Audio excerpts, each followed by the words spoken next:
The regional final title is on the line tonight. The Lake Orion Dragons and the Macomb Dakota Cougars. We've got it all for you here on Orion Neighborhood Television. Good evening, everyone. With Chris Frisching, I'm Doug Corliss, back at Dragon Stadium after a week absence, and it is a regional final tonight. Chris, it is week 3 of the playoffs. If you want to say that the pretenders are separated from the contenders, that's about what it is, because it gets nothing but harder from here on out. And that's the way it should be. I mean, you think of the 8 teams that are in Division 1 right now. Obviously, you've got Lake Orion Dakota tonight. You've got Cass Tech taking on Saline on the other side of the bracket. Then you've got Plymouth and Catholic Central. And then, oh, by the way, tomorrow, Clarkston and Rockford. Talk about storied programs. I mean, teams that have had tradition, teams that have won state championships. We're talking about some great high school football in Division 1, and this is going to be a great one tonight.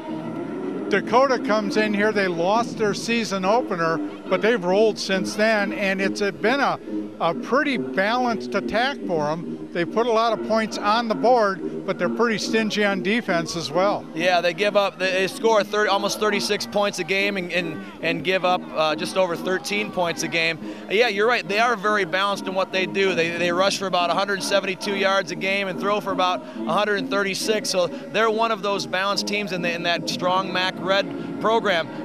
We're going to see some quality football players on both the offensive and defensive sides of the football for them. And like you said, they're on that 10-game winning streak, and they've gotten it into gear. And the tradition between these two programs, which I'm sure talk about a little bit later on, it's bound to be a barn burner of a game tonight. The Dragons have just a handful of players left over from the 2010 championship. If you're Coach Bell, what's your message to the team tonight? Do you draw on those seniors that have that extended playoff experience, or is it a completely different situation? I think that helps a little bit. Everybody's, Dakota's got experience too, and their coaches have been through the battles. Their coaches have been through the state championship games as well as Lake Orion's. I think it's a brand new team, bunch of kids. I think you just build on playing the game of football. You don't talk about what this could mean. You just go out and play Lake Orion football. Prevent turnovers, force turnovers, make big plays, keep everything contained, play fast, play physical like you have to this point in time, and do what you've done to this point in time, and you'll be in great shape. The lights take effect a little earlier. It's the 3rd round of the playoffs.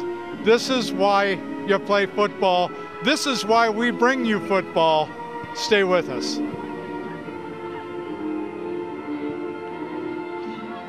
It's easy to spot people who participated in high school sports and activities. Right on time. They learned important lessons like leadership, teamwork, respect. Hey, our meeting moved to 10. We'll be ready. Values that last a lifetime. We need to focus on 3 factors. Support high school sports and activities in your community. When kids take part, they get set for life.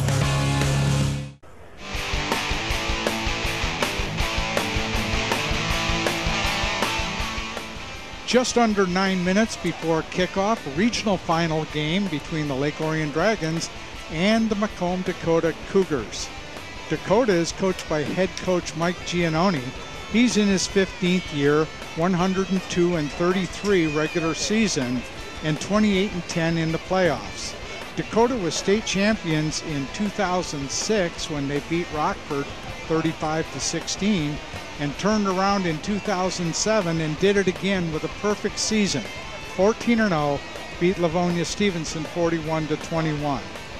This year on their path to the playoffs in the pre-districts, they beat Mount Clemens Chippewa Valley 17-7, and last week beat Macomb L'Anse Creuse North 42-17 in the district final. Lake Orion again is coached by head coach Chris Bell, also in his 15th season, 107-28 overall in the regular season, 21-12 in the playoffs, and state champions in 2010. This year, The Dragons beat Sterling Heights Stevenson in the pre-district 35-0, and last weekend in a very thrilling game against Utica Eisenhower came out with a 10-7 victory. These teams have never met in the regular season. They've met 3 times in the playoffs, all at Macomb, Dakota. In 2004, Dakota won 24-14 in pre-district action.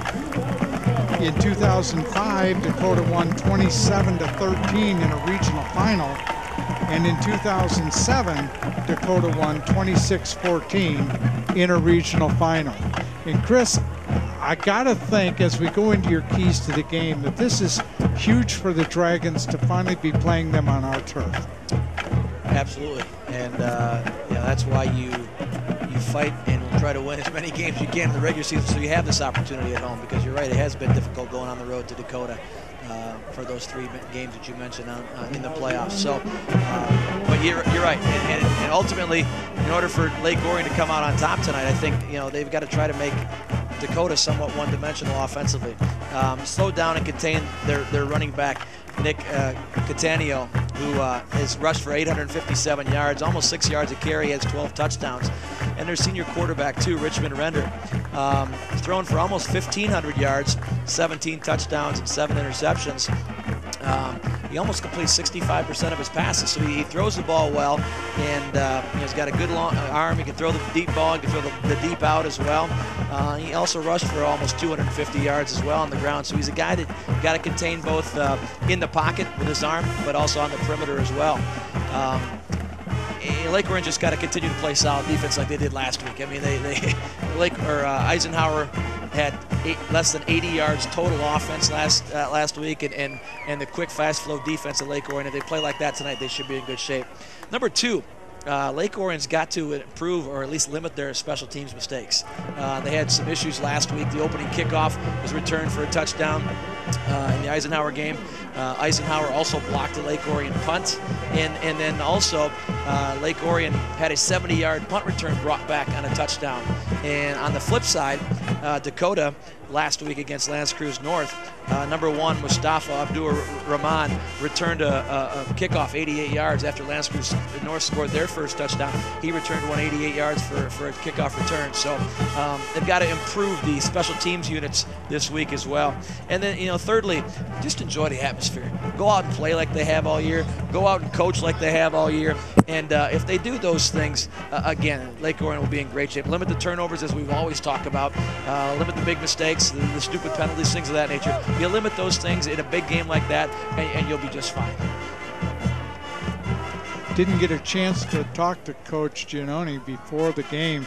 And for one, we talked the last game we did against Stevenson that their roster took up maybe 35 yards on the sidelines, and Lake Orion's took up like 65. Dakota brought an extra bus. They got a lot of players in their roster too. 2 huge schools. I mean, 2,600 plus kids in each of these schools, so yeah, it's no wonder. Both great football traditions, and what more can you ask for in a regional final? The band is on the field. We'd like to congratulate the Lake Orion Marching Band during last week's band finals at Ford Field. The Dragon Marching Band came in 2nd in the state of Michigan. Great job to the band. Our officiating crew tonight is from the Lansing area. The referee is Rob Kaminsky. Aaron Porter is the head linesman. Jordan Parks is the line judge. Mark Tinsdale is the umpire. And the back judge is Rob Earl. Good crowd here tonight. Looking over at the Dakota stands, they're pretty full. The home stands look like they're in. I'll tell you what, the press box is jammed tonight. Struggling to find us some room up here, weren't they? We had trouble finding room, and looking down at the Orion stands, yeah, it's getting to be a pretty full house down there.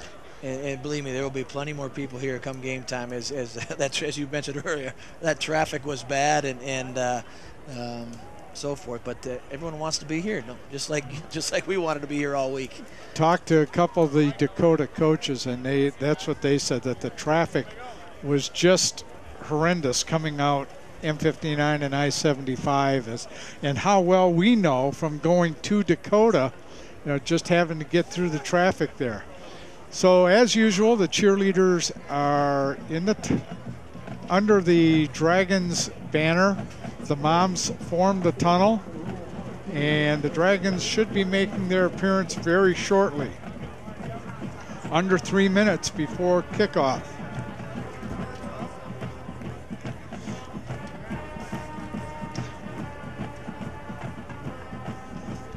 While we have this moment before kickoff, we will let you know that the broadcast of today's game is a copyrighted presentation of the Michigan High School Athletic Association and Orion Neighborhood Television. No reproduction, retransmission, or other distribution or accounts of this game may take place without the express written consent of the MHSAA and Orion Neighborhood Television.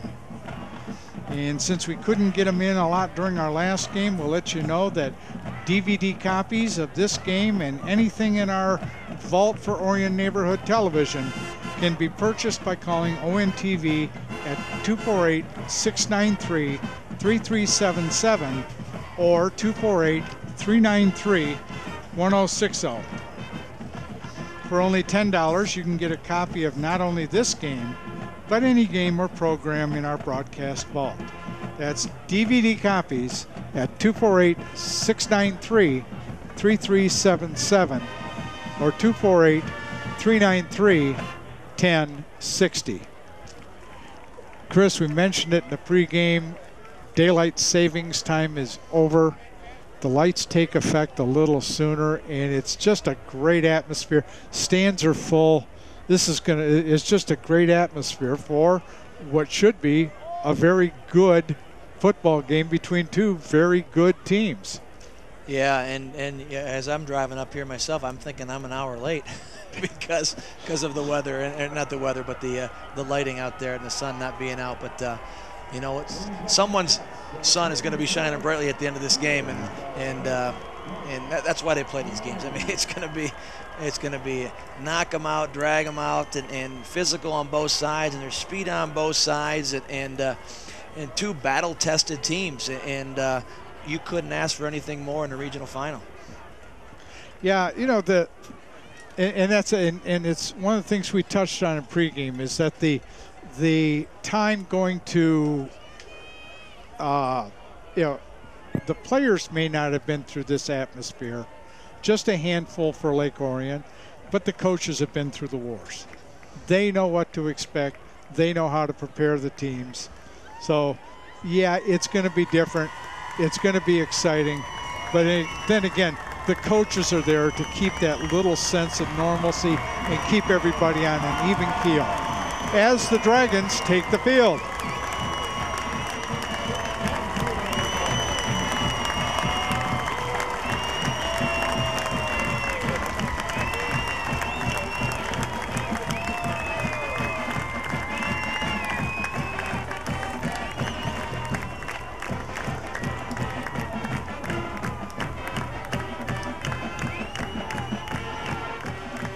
The winner of this game will take on the winner of Cass Tech and Saline, and that will be next Saturday, probably at 1 o'clock at a neutral site. Usually for this area it's at Troy Athens, but we can't guarantee that. Also tonight, Catholic Central is taking on, I forgot who they're taking on. Plymouth. Plymouth, thank you. And tomorrow at 1 o'clock, Clarkston hosts Rockford, which should be a good one. We'll pause a minute for the playing of our national anthem as Mr. Mike Steele directs the Dragon Marching Band.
we're just about ready for kickoff tonight's game, the Lake Orion Dragons and the Macomb Dakota Cougars. Lake Orion won the toss, deferred to the second half. Dakota will receive and defend the goal to the north. They'll be moving left to right across your television screen. PA announcer Roger Smith just tells us game time temperature is 36 degrees. Not a little bit of wind out of the south. We had a beautiful day today and expecting more for the weekend, but just good football weather tonight. Jeremy King heading out to the 40-yard line.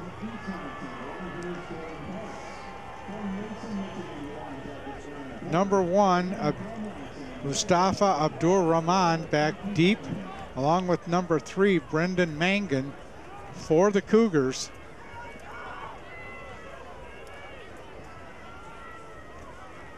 I'm sure the Dragons saw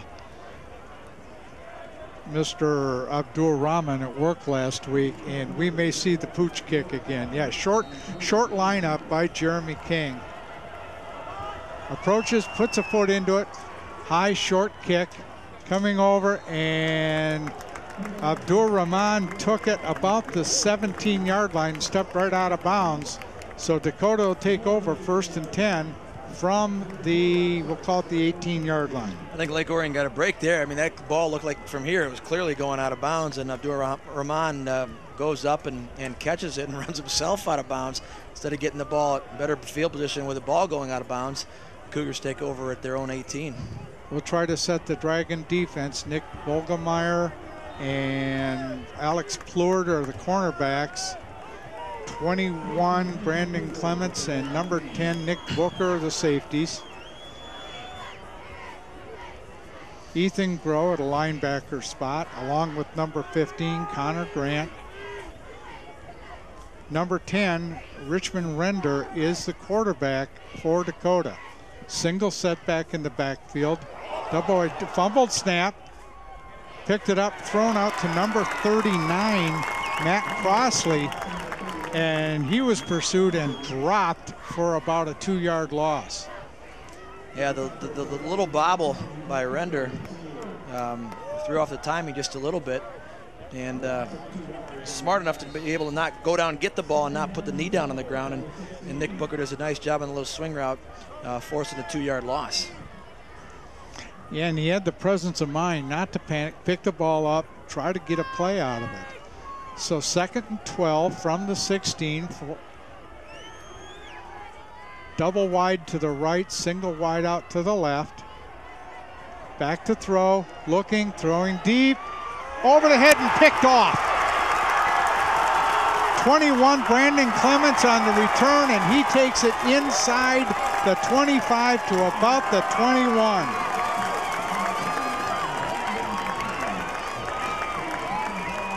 There is a quick break for the Dragons. Yeah, and that's something that certainly the Dragons have got to take advantage of with the short field now. But Render drops back and tries to hit number 44, Brent Shadowins, right down the seam. He releases and runs vertically, and Render kind of throws it just a little bit high and just over his head. Nice, really threw it into double, triple coverage, and the ball hung a little bit high. And Lake Orion takes over 1st and 10. It was intended for number 44, Brent Shadowins, and he got rocked on the hit. So Dragons take over. Derek Delora under quarterback, handoff up the middle. Jacob Miller, he's dropped after maybe a 2-yard gain. Number 94, Connor Weber, in on the stop for Dakota. 2nd and 8 from the 20. Double wide, or trips to the right. Single wide out to the left. Toss back. Number 44, who I just gave Matt away. Matt Kraus. Thank you, Matt Kraus. On the carry for the Dragons. The sophomore running back that Lake Orion called up during their last game of the season, regular season game of Just a little toss to Kraus, and you got Miller on the edge trying to secure the edge. Does a nice job. And Kraus carries the ball and picks up about 4 or 5 yards. Trips to the left for the Dragons. Zach Arnold, the lone receiver to the right. He comes in motion and flags on the play. And we will dead ball offside for Dakota. Per referee Rob Kaminsky, 5-yard penalty.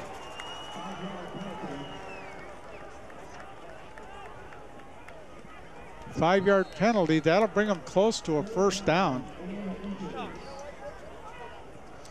Well, it certainly makes things a little bit, I don't want to say easy, but 3rd and short is a lot easier typically than 3rd and 6. 3rd and 1, full house backfield.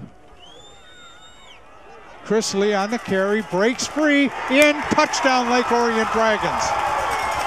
How about that?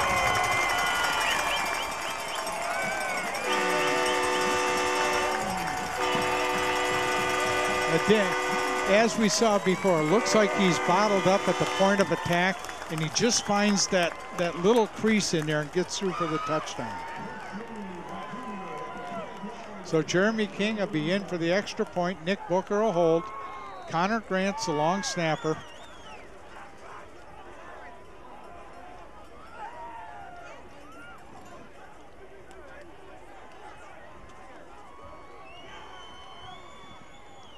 High snap, ball's down, kick is up, and the kick is good. 9:35 left here in the first. Lake Orion 7, Dakota nothing. Well, we talked about at the outset. I mean, you want to limit mistakes, you limit turnovers, and what does Dakota do on their side? Second play of the game, they throw an interception, gives Lake Orion a short field. 3rd and 6, Dakota Jumps. Drawn off sides, makes it 3rd and short, and you know what, just little mistakes like that. Actually, they're not little mistakes, they're big mistakes. Give the Dragons nice field position, they convert 3 plays later, up 7-0, was less than 2 minutes, barely 2 minutes into the game. Jeremy King teeing it up on the 40. Abdur Rahman and number 3, Brendan Mangan, back deep for Dakota. Again, short setup by Jeremy King. Puts a foot into it, little pooch right. Taken by Abdur Rahman, and he's up over the 20, 25, 30, 40. He returned one last week. And taken down by number 3, Charlie Highland, inside Dragon territory at the 43-yard line. Very reminiscent of how he returned his kickoff last week, right up the middle, and it fouled the Lance Cruz North's first score of the game too. So obviously see something they like on. And it's not only we have another walk-off against Lake Orion, face mask against the Dragons. So that takes him inside the 40 to the 39-yard line, where Dakota will take over 1st and 10. Number 13, Angelo DiMaggio, splits out wide to the right. Motion inside, handoff to, I have to look and see who the back was. Number 6. Number 6, Nick Cadiano, and you like this kid. You said you saw a lot of him. He runs the ball hard, and he's their leading rusher, and he's got, like I said, 12 touchdowns on the season. So he's obviously one of their go-to guys, and they ran that little wing back in motion and then run that little wham play that they've run so effectively this season. Catania, I'll get his name right before the night's over. Render in that little pistol in a shotgun alongside the back. Throws right and short. I don't know if that was tipped. It was. Nick White, number 58, got a hand on it. Did a great job of providing some pressure and then finally getting his hands up right in the passing lane, knocking Render's pass down. Yep. 3rd and 8 for the Cougars from the Lake Orion 37. 8:38 left here in the first.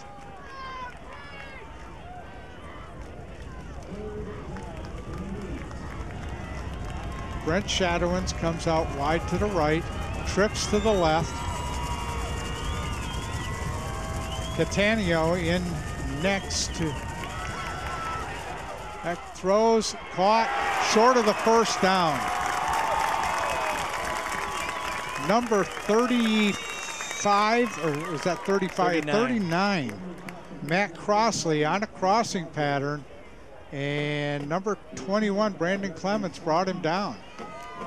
Crossley comes from the far side of the field, and you're right, a little crossing pattern right over the middle. And two Dragon defenders, Derek Williams and Brandon Clements, there to bring up 4th and 6 or so. 4th and 6 for the Cougars. They're going to go for it. And Chris, here you might as well. Your long field goal territory, you're not going to punt and pin them deep, so you might as well go for it. 4th and 6. Render in the shotgun, back, looks, throws right, and overthrows number 8, Corey Chase. Dragons take over on downs. Tell you what, he was open. He runs he's the outside receiver running that out route, and we talked about at the beginning. Render's got a nice arm. He can throw that long ball, and he just overthrew him. And he had enough room for the sticks.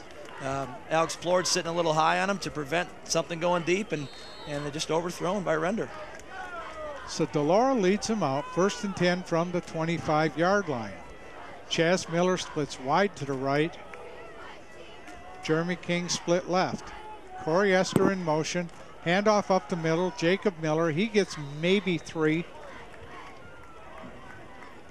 Dropped in there, number 84, who I don't have on my roster. 94. 94. Connor Weber in on the stop. Yeah, the 9 looked like an 8 from up here. And I have my glasses with me. 2nd down. Delora back to pass. Throws over the middle. Jeremy King's got it. Inside Dakota territory, still fighting. Inside the 35-yard line to the 34. He had good coverage, but Jeremy King just got position.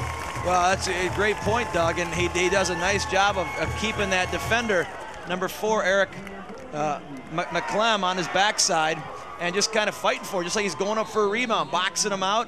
And, he's a kid that's not going to be denied. He's fighting for extra yardage, securing that football, and he takes a couple Cougars with him for a big Lake Orion 1st down. Dragons 1st and 10. They're calling it on the 34. Jacob Miller up the middle. Outside, inside the 10, inside the 5.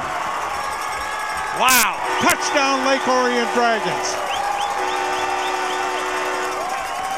Wow, what an impressive run. Impressive run. Unfortunately, Doug, it looks like it's going to be called flag back. Somewhere? Yeah. What do we got? Block in the back by the Dragons. So that'll come back. They'll replay 1st down.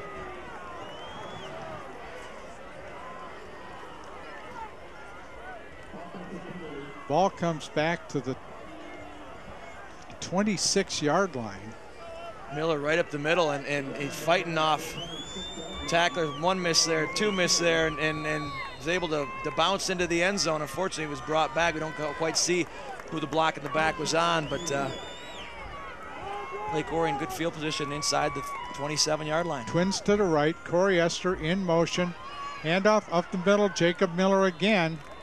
And he's, again, maybe 3. Jacob's probably a little upset from last week. He carried the ball 22 times last week, only hit 44 yards. He's running. You saw how hard he ran that ball, and he probably wants to kind of redeem himself, so to speak. He's one of those ones we talked about in the pregame. He was a player in the 2010 championship run. He didn't just sit there and watch, and he played most of the season. Delora tossed back to Corey Esther, trying to get outside, cuts it inside, and gets maybe a yard. Cougars did a nice job on the edge that time, and that's one of the things the Cougars have to do if they want to is limit Lake Orion's speed.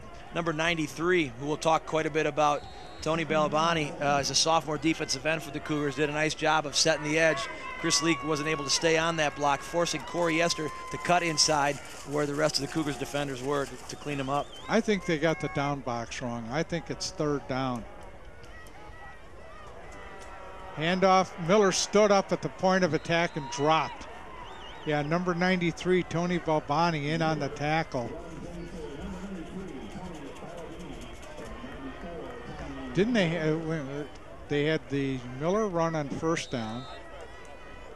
Corey went on 2nd down, and this was 3rd down.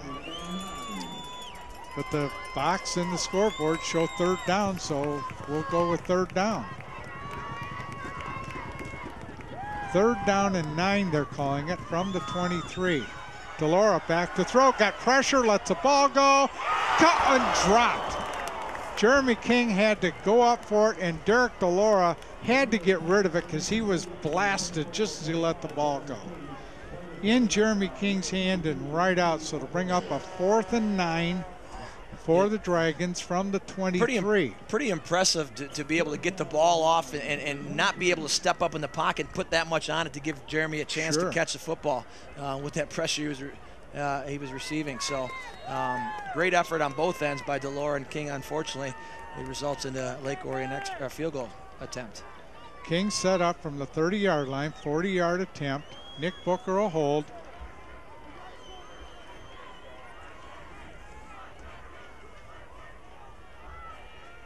Ball's back, snap is down, kick is up, good kick. Kick is good. 40-yard field goal. Puts the Dragons up with 5:05 left in the first. Dragons lead 10-0. And Chris, along with capitalizing on mistakes, we always have the idea of, we say it before, field position, field position, field position. Lake Orion's first possession was on the Dakota 22. Second possession, they get it on their own 35. Couple big plays, and they're right inside Dakota territory. Yeah, and you know, it's take advantage of what the defense gives you or what the other opposition gives you, and create your own mismatches and create your own plays, and that's what the Dragons have done. And as a result, 10-0 here in this first quarter.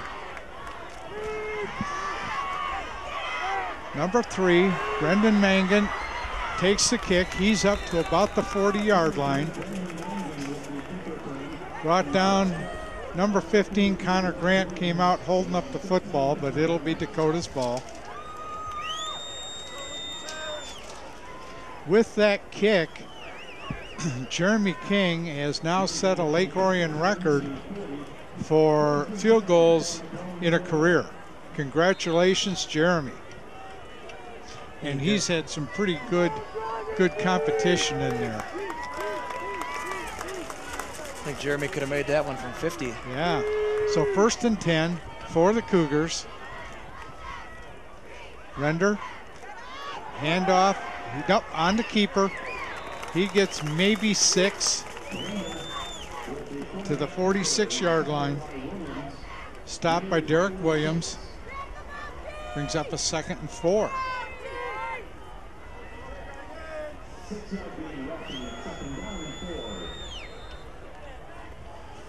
I got to give this officiating crew we have here a lot of credit. 36 degrees at game time. They're out here in short sleeves. Good for them. So 2nd down and 4. Render in that little pistol. He's on the keeper. Good shoestring tackle by Nick Booker. He was just ready to turn the corner, and Nick came in, just grabbed his shoe and dropped him. You know, we've been saying that all year about Nick Booker. He's so physical, but he's also such a great open field tackler. You know, that's a tough thing to do in open space like that, is to make a tackle. He made some great open field tackles last week against Eisenhower, and you know, really he's been doing it all year, and that's another great opportunity, another great tackle by Nick. 3rd down and 3 for Dakota. Ball's on the 48. 2 wides to the left. Motion right. Handoff up the middle.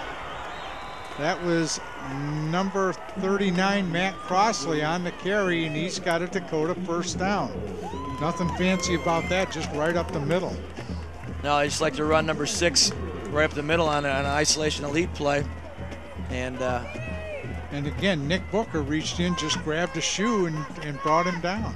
Matt Crossley, number 39, is their second best back in terms of yardage, 428 yards. He averages a little over 5 yards a carry. He had 4 touchdowns on the season for the Cougars. Twins to the left, single wide out to the right. And we got motion by Dakota. Number 76, Scott Micera, jumped a little prematurely, so that'll back him up 5.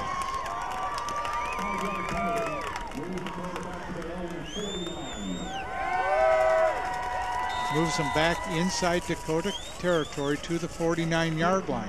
3 minutes left here in the 1st quarter. Dragons up 10-0.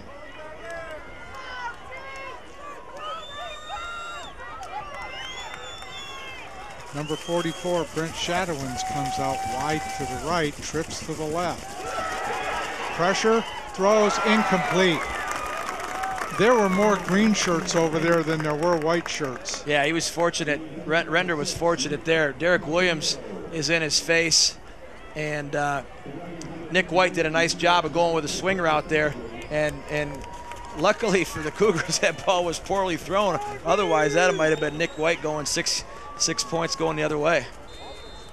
So it's 2nd down and 15 from the 49.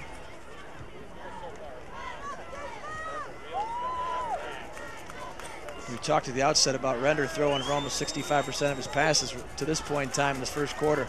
He certainly hasn't looked like it. And that has a lot to do with the quickness and the scheme of the Dragons defense.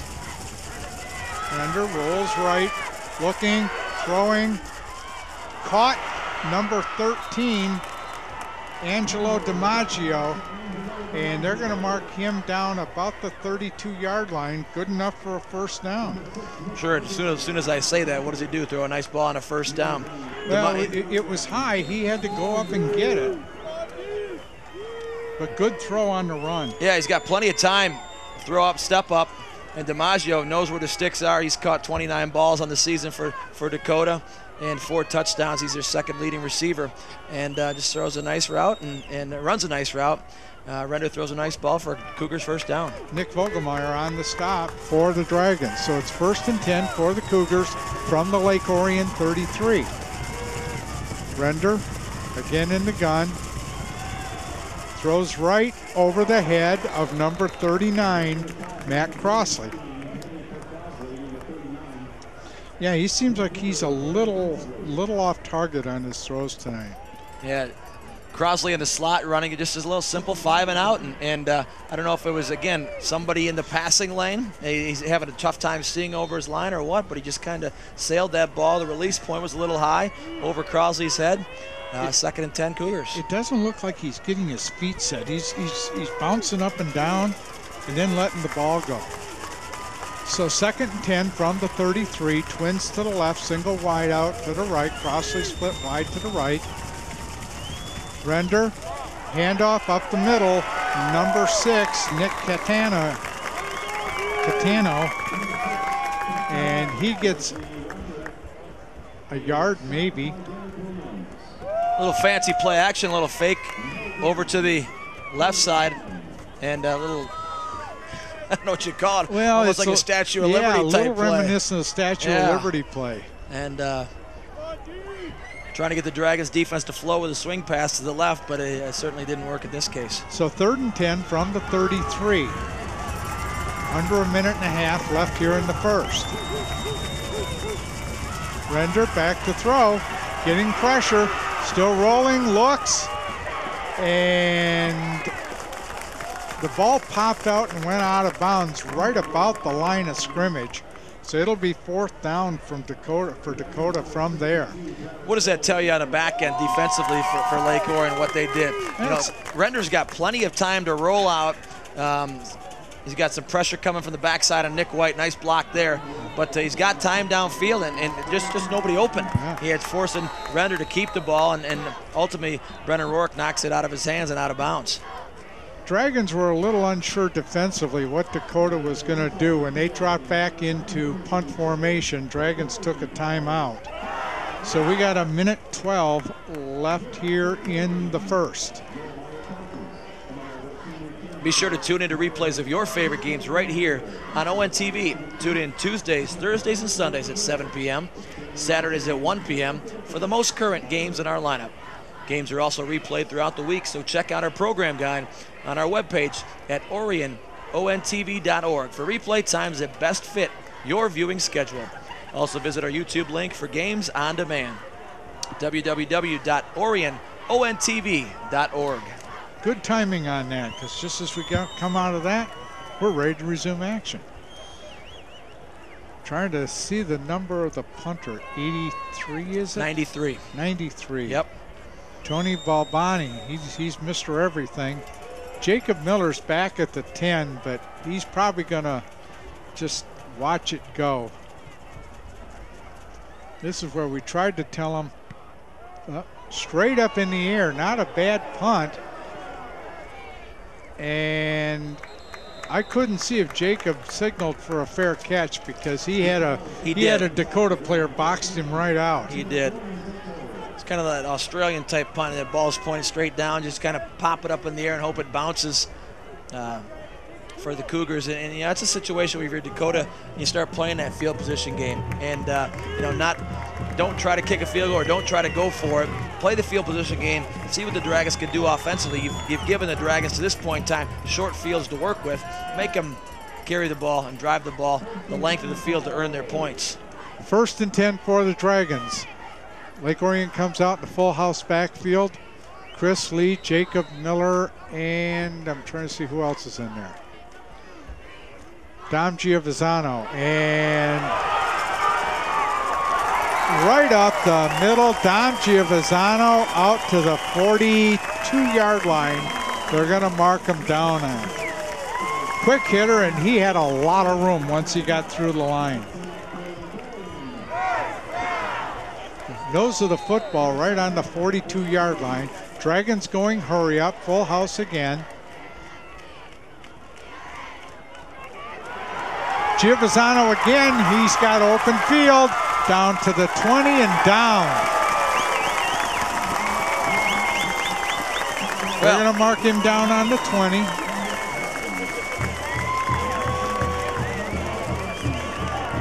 Who's opening up those holes? Boy, that offensive line is doing such a great job. Almost to the point where he wasn't touched until 15 yards downfield.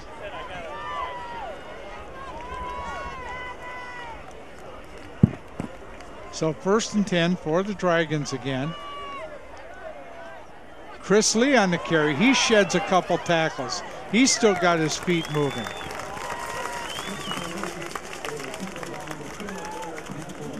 Boy, they're running hard tonight, huh? I mean, yeah, well, you know, the offensive line, John Yaglinski doing Nick Sally. These guys are doing such a great job opening up holes. Jacob, nope, that was Chris Lee on the carry. Nope, Dom Giovazano again. And that brings us to the end of the first quarter. Lake Orion 10, Dakota nothing. Wow, what a first quarter that was. We'll take a break. We'll be right back. The source for high school sports in Michigan has gone mobile. You can now access all the great features of the MHSAA website from your smartphone. You can find directions to a school, check out blogs, news, and podcasts, keep up with your favorite team, and even submit scores when you're at a game. MHSAA mobile apps are now available for your iPhone, Android, and BlackBerry. It's all part of the MHSAA family of websites.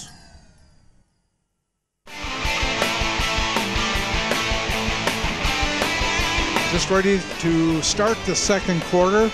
Dragons really have dominated this first half. Dakota put up a couple drives, had to punt, turned it over on downs.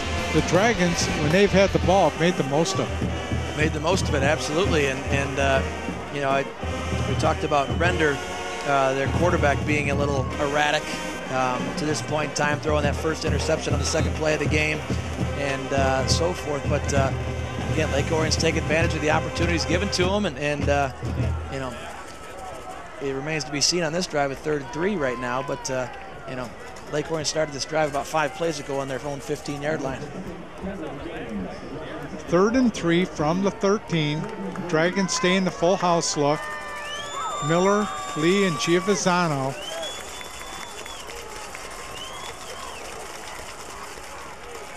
Jacob Miller on the handoff. He's got a first down inside the 10, down to about the 6.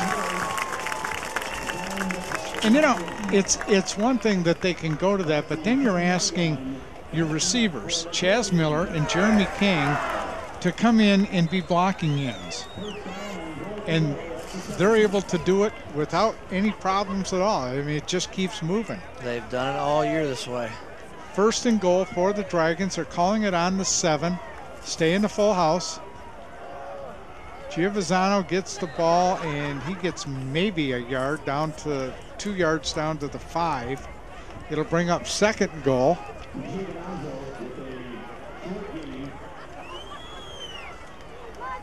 You know, last week Dakota saw a lot of 4 and 5 wides against L'Anse Creuse North, and you know, primarily Dakota was playing their nickel package. A little bit different in this offensive set here. Yeah. Handoff. Jacob Miller down to the 1. Tried to sweep right, and they just couldn't establish the Chris Lee, corner. Giovanazzo, and number 40 linebacker Nicola Savage came from his backer spot and made a nice play just before the goal line for the Cougars. Yeah, he took him head on and brought him down. Jacob Miller, touchdown Lake Orion Dragons. We're a little screened up here on our side, this side of the press box, and couldn't see the line judge run in and give the signal.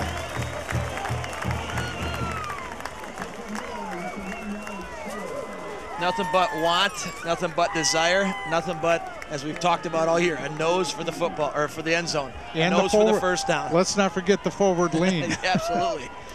Jeremy King in for the extra point. Nick Booker will hold. Connor Grant will snap.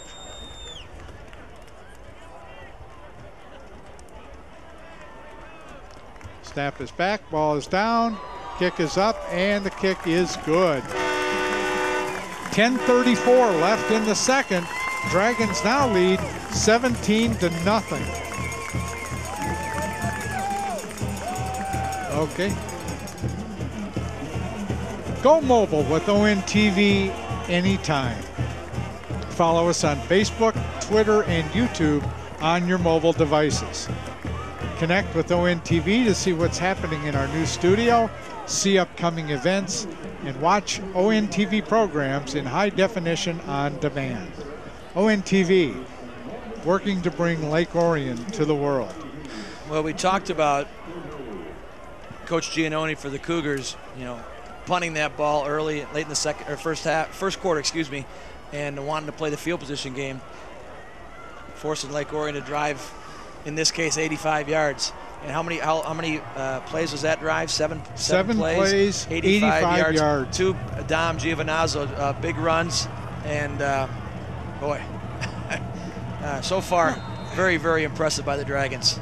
And that drive, I mean, Lake Orion had gone, kick is just covered up on the 35-yard line by number 19, Austin Harrell. But the first 2 series, Lake Orion came out in the wide look, slot receivers, a lot of motion, and then all of a sudden they turned around and boom, let's go full house. And as a defensive coordinator, you've now all of a sudden got to adjust your way you're going to play this team to handle that. And it's hard to do on the fly. So the Cougars take over 1st and 10. Render in the shotgun. Handoff up the middle. He's on the keeper. He does some good play fakes. We'll give him credit for that. Gets a gain of about 7. Render on the keeper. You talk about making adjustments on the fly in a game. I mean, just think of how the week of practice needs to be in order to have your scout team offensively show you looks as diverse as Lake Orion's offense can be. And from the speed on the perimeter, the power inside, it's very tough to be able to simulate that during a week of practice. Twins to the left, one wide out to the right, one back behind Render. Handoff up the middle, number 6. That's Catania. I'm going to get his name right tonight. And he's close to the first down. They're marking him 2 yards short. Bring up 3rd and 2. I tell you what, there's Catania on the little handoff, and Brennan Rourke does a nice job of coming inside. Connor Grant in there on the stop as well. But this is a big 3rd down for the Cougars. It is. We're very, very early in the second quarter, but this is a big 3rd down. They don't want to be giving the Lake Orion the ball again. Yeah, they're already 3 scores down. They don't want to get deeper in the hole. Handoff, up, keeper, and Render's going to have a 1st down.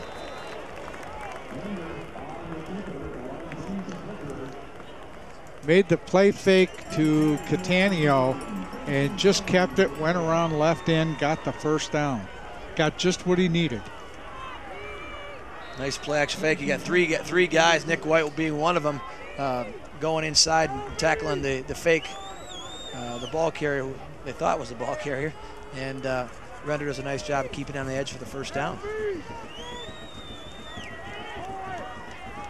Twins to the left, one wide out to the right. We haven't seen Render under center tonight. Back to throw, looks going deep. Number 39's open, and it went right off his hands. Again, he threw the ball high. Number 39, Matt Crossley, was wide open. I tell you what, that's obviously one that they're going to want to have back, because number 39, Crossley, got on top of Nick Booker, number 10, and it took a while. They were running 2 verticals down the seams, and Brandon Clements was on the far side of the field, in the far hash, and finally when he saw Render throw the ball, Crossley was already on top of Booker, and fortunately for the Dragons, it was high and incomplete. File that play away. We may see that again. So 2nd and 10, same offensive look for Dakota, and we got flags all over the place. And we're going to call false start against Dakota. Well, think of the mistakes that the Cougars have made to this point in time. The interception, the ball's thrown high, the neutral zone infraction on 3rd and 6 to make it 3rd and 1. The next play, Chris Lee, a big touchdown. So I mean, they're making mistakes early on, which is uncharacteristic of the way the Cougars have played on this 10-game winning streak. Yeah. So now it's 2nd and 15 from the 41.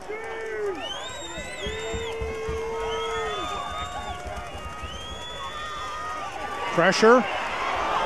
Render gets out of it, being chased, throws, dropped. Number 44, Brent Shadowins, and Render was running for his life. Shadowins was open, and it hit him right between the 4s. Yeah, that's a tough spot to catch the ball, huh? I mean, wow, Render does all he can do. Avoids the pressure, nice play action fake, avoids Derek Williams' rush, steps up, is creating a play. Wide open, knowing the sticks are, but Trent Elkins just couldn't run fast enough to catch him. Shadowins is looking to make a play before he secured the ball, and as we know, obviously that's not the order we want that to. No, that's not the order you want that to happen in. So 3rd and 15, and another big 3rd down. The Dragon defense starts playing a little deeper. Under screen, number 13.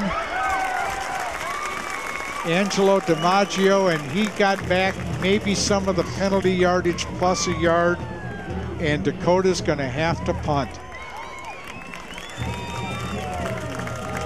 Maggio comes up top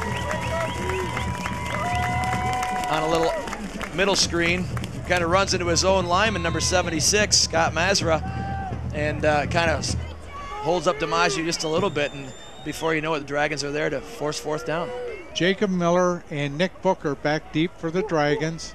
Number 93, Tony Balbani, back to punt. High snap over his head. And he gets a kick away under pressure. And the Dragon, it takes a sideways bounce and goes out of bounds at the 31-yard line. And again, another miscue by the Cougars. Ultimately did a pretty good job of getting that ball. You know, Lake Orion was set up for a return. Yeah. There wasn't much of a punt rush at that point in time. Otherwise, you get any sort of punt rush there. Connor Grant finally saw what was going on and put a rush on him and almost got a hand on it. So Dragons take over 1st and 10 from their own 32-yard line. 7:38 left here in the first half. Full house backfield. Number 44. You got the Matt updated Matt Krause on the carry. I'm now adding him to my roster. Esther and Lee coming in to the game. Well, oh, wait a minute. I have an updated roster right here. I gave the wrong one to, here I'm thinking I gave the wrong one to the guy from the filming company. So Dragons go back, double wide, double slot look. Jacob Miller up the middle. He may be gone. 10, touchdown Lake Orion Dragons. And what was unique is number 34, Zach Flack, was chasing him, and he actually got screened by the back judge while Jeremy's running down the field.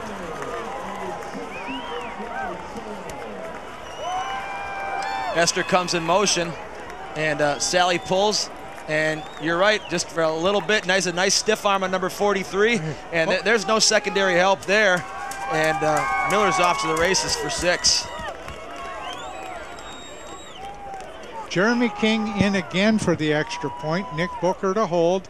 Ball's down, kick is up, kick is good, and Mustafa Abdul Rahman is going to block a kick pretty soon. He's been in there the last couple times, and he was the one that was trying to chase Jeremy Miller down, and the back judge got in the way.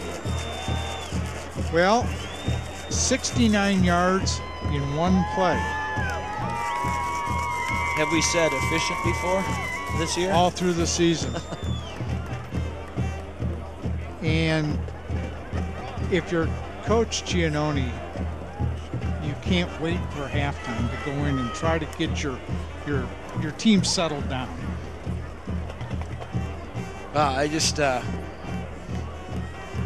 You think all week it's a build-up around a regional final game, and you think what can happen, how good are they? You watch film all week long, you study, you practice, you go through all the sweat and the preparation during the week. But if you were looking at it, could you have ever thought that a game would be 24-0 here in the second quarter? I never thought 24-0 in the first half. Jeremy King has the ball teed up, and we got a football loose over on the far side, and Josh Sutton will toss it back to him.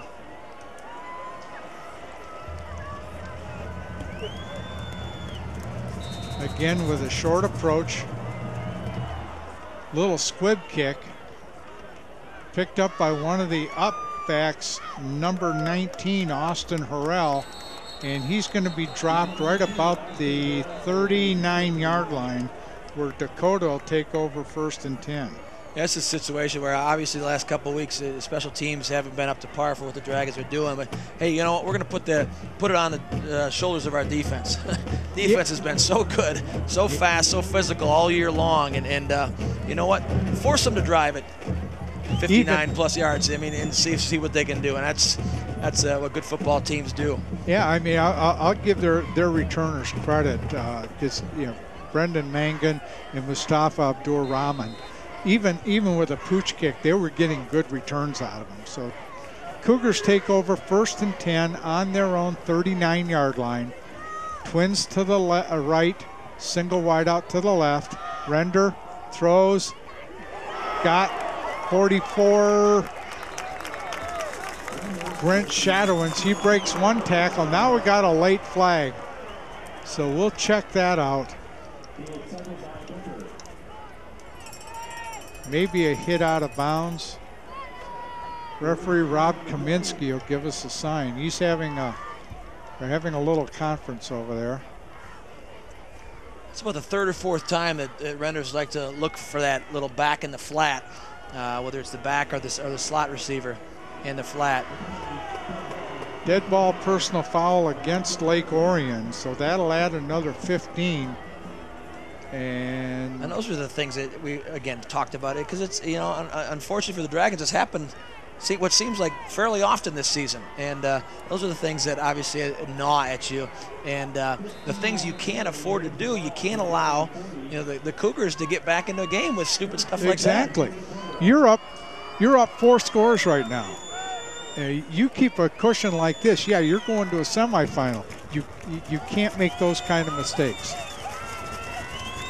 Twins left, single wide out right. Render in the pistol. Back to throw, looks. What was that? Good question. I don't know if Render just, as he's about to deliver the ball, just dropped it, or it slipped out of his hand, or what. But the ball never crossed the line of scrimmage, I'll tell you that. We'll see it right here. He's got plenty of time, steps up in the pocket, and just loses grip on it. Yeah. There was I can't tell from here, there was a chance of rain tonight, but it doesn't look like it. Doesn't look like rain, no. So 2nd and 10 from the 40. Renda back to throw again. Caught over on the far side. Number 13, Angelo DiMaggio. Nice job of DiMaggio up top, knowing where the sticks are, knowing what they need to get to. They're going to mark him just about a yard short, and it looked like he might have had that. That's not a good spot, and Coach Giannoni is letting him know that. He kind of made a purposeful stride in back of the head linesman. Render under center for the first time tonight. Toss back. Number 6, Nick Cattaneo. And he's got a first down, 1st and 10 for Dakota. And we have a Lake Orion player down on the field, so we'll have a stoppage in action. Yeah, Cougars just bring in their short yardage package, and number 93 is defensive end. Tony Balabani comes in and plays the fullback and then leads down the edge and helps spring the Cougars for a first down. Cougars now inside their Lake Orion 30-yard line. While we have a stop in the action, we'll remind you not to miss any of the Dragon Sports action. Turn into replays of Game of the Week exclusively on Orion Neighborhood Television. Tune in Tuesdays, Thursdays, and Sundays at 7 p.m. and Saturdays at 1 p.m. for replays of the most current games in our lineup. Be sure to check out our program guide at oriontv.org for other replay times that best fit your viewing schedule. That's Game of the Week only on ONTV. And Connor Grant is the injured player, and he's not putting any weight on that left leg. And that's a huge blow for the Dragons, because for number 1, he's one of their good defensive players, and he's also the long snapper.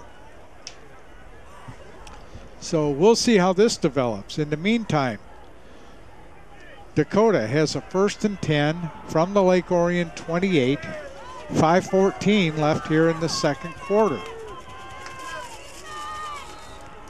Cougars line up, twins to the left, one wide out to the right, single back in the backfield. Render back to throw, throws again, and incomplete, intended for Shadowins, and fell just short. Render, nice job. Very, very deep drop. He's got pressure on the inside. It looked like that was Nick White, and which forces Render to have a difficult time stepping up in the pocket. Throws the ball low to Shadowins. Again, he's open. Yeah. He's got to get him the football. Looks like he got hit just as he let the ball go. But still, you got to complete those balls. 2nd and 10.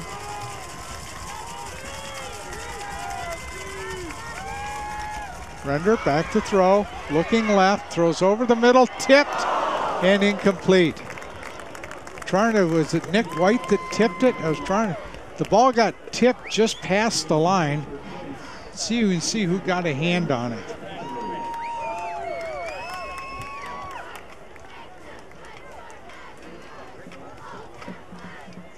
It was tipped by one of the Dakota players. Yeah, it was.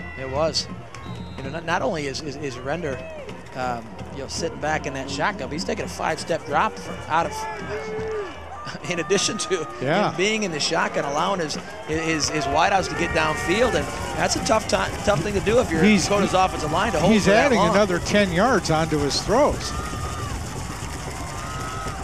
Render back to throw, throws again. This time caught by number 8, Corey Chase. He's inside the Lake Orion 10, where Dakota will have a 1st and goal. So the Cougars are coming roaring back. Yeah, nice little curl route to Corey Chase, their leading receiver. And Render's got some time there, just throws a nice ball right in the hole. And Chase gets inside the 10-yard line for the Cougars. Ethan Groh, Josh Sutton, and others in on the tackle for the Dragons. Render rolls right, throws, incomplete. Tell you what, Crosley's having troubles tonight. Seeing the ball, catching the ball, whatever. Crosley, number 39, is up in the slot, and he just runs that little simple 5 and out. And Render throws it right on his hands. You can't fault Render for that. Guys just got to come up and make plays. And Crosley hasn't to this point in time tonight.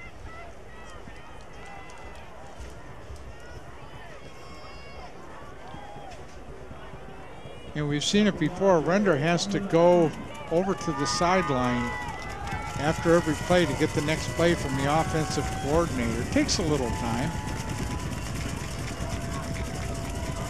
2nd and goal. Throw, touchdown. Number 44, Brent Shadowins.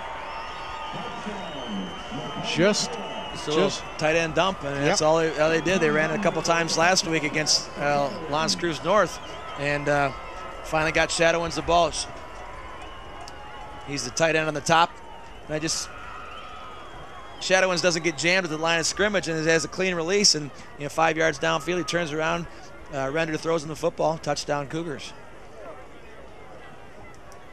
So they go 61 yards in 9 plays.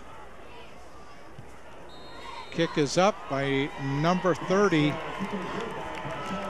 Pasquale Madonna, a 5'10", 170-pound junior. Didn't Madonna play at the Joe Louis Arena last night? You weren't there?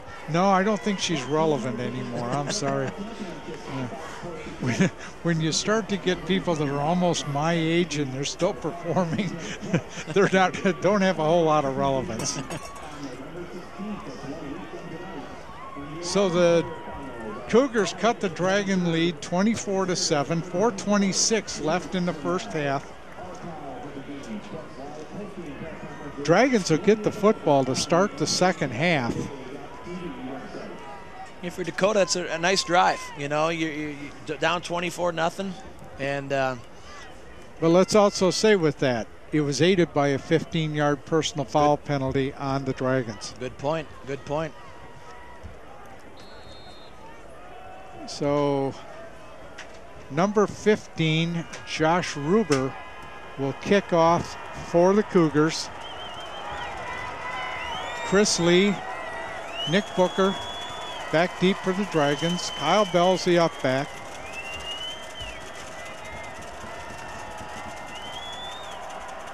Puts a foot in there and kind of a wobbly kick out of the end zone, and Lake Orion will take over 1st and 10 from the 20.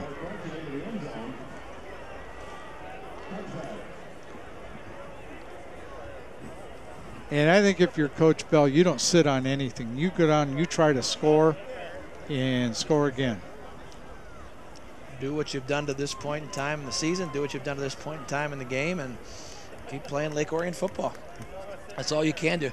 They're too good of a team on the other side of the field to think that any lead is safe. Absolutely. And, you know, they've done it for years in this program. Like you said, to the outset, 2 state championships. They know what it's like to be in these situations. Maybe they haven't been down 17 early on in the game. But you know what? They were down last week against L'Anse Creuse North early on. Came back and blew them out in the second half. So they can. They maybe haven't been in this situation before, but they know what to do and what it takes. You got to play a full 4 quarters. Kind of a bunch look for the Dragons. Chris Lee comes in motion. Handoff up the middle. Jacob Miller up over the 25 to the 26. Gain of 6. Gain of 6. Get chunk plays. I mean, 6 yards on first down. That's pretty darn good. Put yourself in that second and medium situation. Gives you a lot of flexibility offensively to do things. So 2nd and 4. Trips to the right. Corey Esther, lone receiver to the left side. He comes in motion. Toss back to him. Trying to set the corner and just got tripped up. Got up to maybe the 28-yard line where it'll be 3rd and 2. And that's one thing I noticed that the Dragons, they're not sold on trying to set the corner. If there's something, the corner's not available, the runners have been cutting it upfield almost on their own accord. So 3rd and 1, they're calling it. Dom Giovanzano, or Jacob Miller, he's in the clear to the 20, the 10. They're marking him down on the 1. Right about the time you think you've got him stopped, this happens. And it's happened all season long. But it's all set up by the motion coming this way, the flow coming that way, and Jacob Miller doesn't get touched till about, the 5-yard line or so. I mean, he's not touched. And it's just a matter of number 1, Abdur Rahman, making a nice play at the end and not giving up. But boy, oh boy, Jacob Miller is running hard tonight and running fast. And boy, it's if you're the Cougars, you've just scored, and they had an opportunity on 3rd and long, and they couldn't get a stop. Jacob Miller, I don't think he got in. They're calling it 2nd down inside the 1. Jacob's probably a little tired after that run, huh? What do you think? Or no, Jacob's probably not. He doesn't get tired, does he? He doesn't get tired. He can get tired tomorrow. So 2nd down and less than 1. The nose of the football is almost on the white stripe.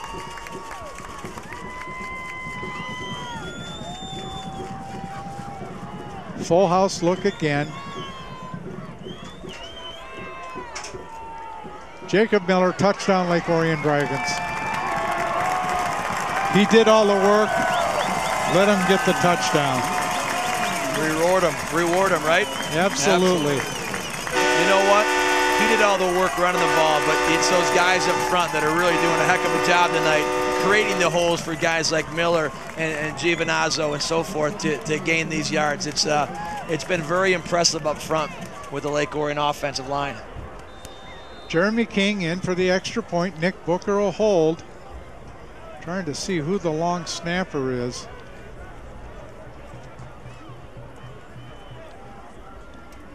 Ball is down, kick is up, and the kick is good. 2:07 left in the first half. Dragons up 31-7, and Dakota scores. What's the best way to counter that? Come back and score yourself.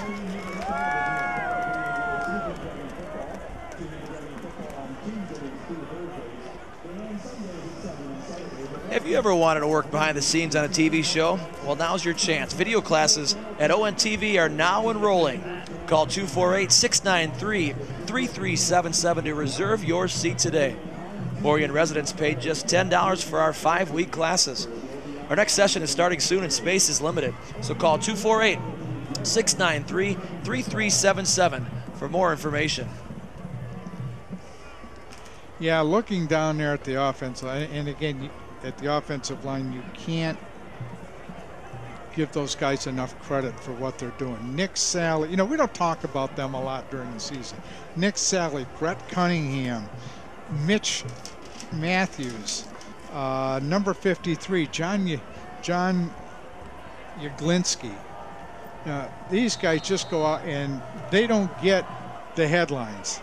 That's a live ball. It's been touched.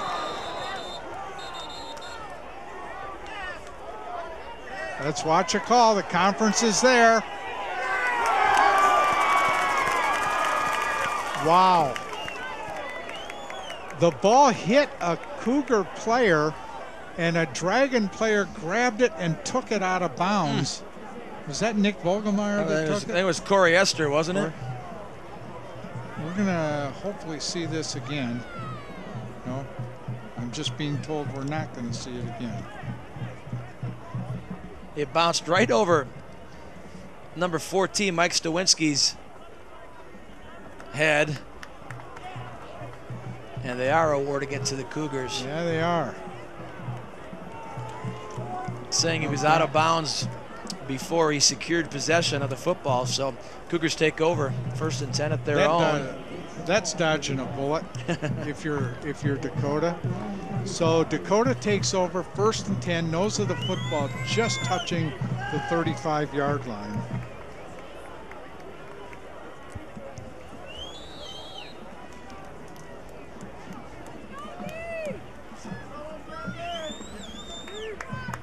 You know, Cougars came into this game just giving up over 13 points a game. They've given up 31 here in the first half against Lake Orion. 1st and 10, Twins to the right, single wide out to the left. Render back to throw. Oh my goodness, that wasn't hold down.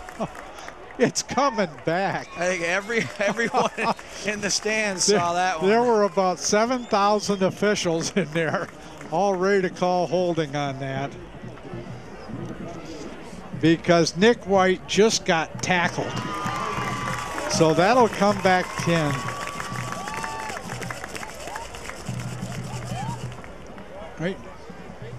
Right here, left tackle, number 63, Christian Gore, their best offensive lineman on the team, and just flat out just tackled him. Yep.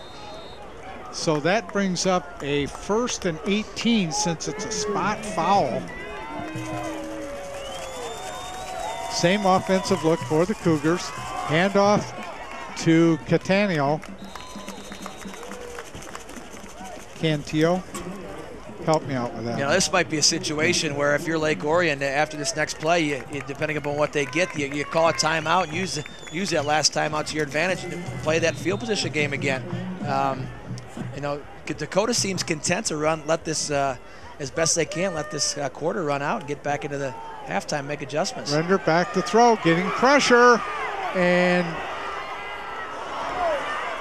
on the move over to 30 and got some of the penalty yardage back. It's still going to be a 3rd down and 14.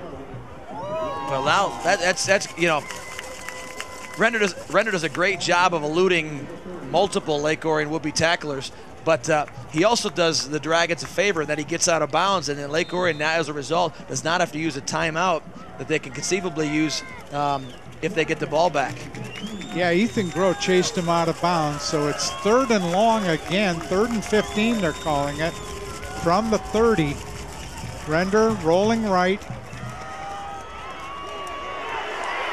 Going to carry, ball's loose. Yep, he was over the line of scrimmage.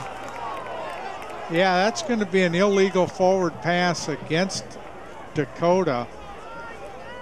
Interesting, because number 44, Brent Shadowins, was on the perimeter in the flat, but he wasn't going downfield. It looks like he was just down to block yet. As Render, you'll see it right here, as Render's rolling out, number 44, Brent Shadowins, is kind of in the flat, and Render had already crossed the line of scrimmage before he tried to avoid the sack or the tackle and dump it off to Shadowins, but illegal forward pass, and Lake Orion's got a great opportunity to do some more damage before the end of the quarter. Yeah, it's also loss of down. We have 57.7 seconds left here in the second quarter. Booker and Jacob Miller back deep for the Dragons. Remember, last snap was high. Good snap this time. Fair catch called for by Jacob Miller, and he's going to let it go, and it'll go out at about the 37-yard line.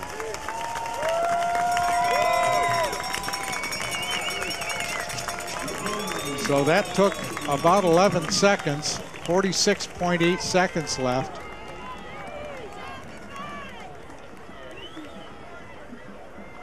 Tune into Lake Orion's only live weekly sports talk show exclusively on ONTV. Watch Between Taorminas live Tuesday nights at 6:30. Tune in to see Sammy, Anthony, and Ian as they present their own twist on the sports news of the day. That's Between Taorminas live Tuesdays at 6:30. We did get word up here on Connor Grant. It is a knee, which that's just a shame. He had such a good season this year. Delore brings him out. Not a real spread look. Chris Lee comes in motion. Jacob Miller up the middle again, up to the 40.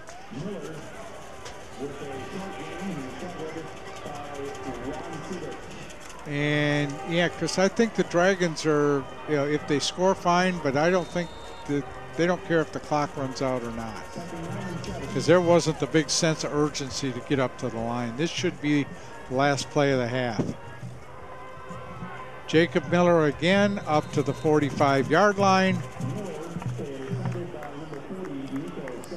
And that'll do it. When the sidelines start heading for the locker room, that's a pretty good sign. Very impressive first half by the Dragons. Very impressive.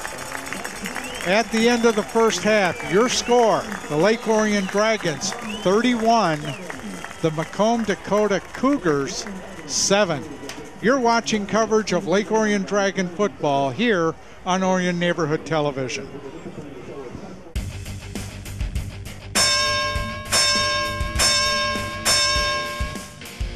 You just got your bell rung. You're okay. Get back in the game. Guess what? If you got your bell rung, you're probably not okay. You've probably sustained a concussion, and going back in the game just might put your life in jeopardy. Safety comes first in high school sports, and everyone should learn the signs and symptoms of concussions. Visit the MHSAA website to learn more.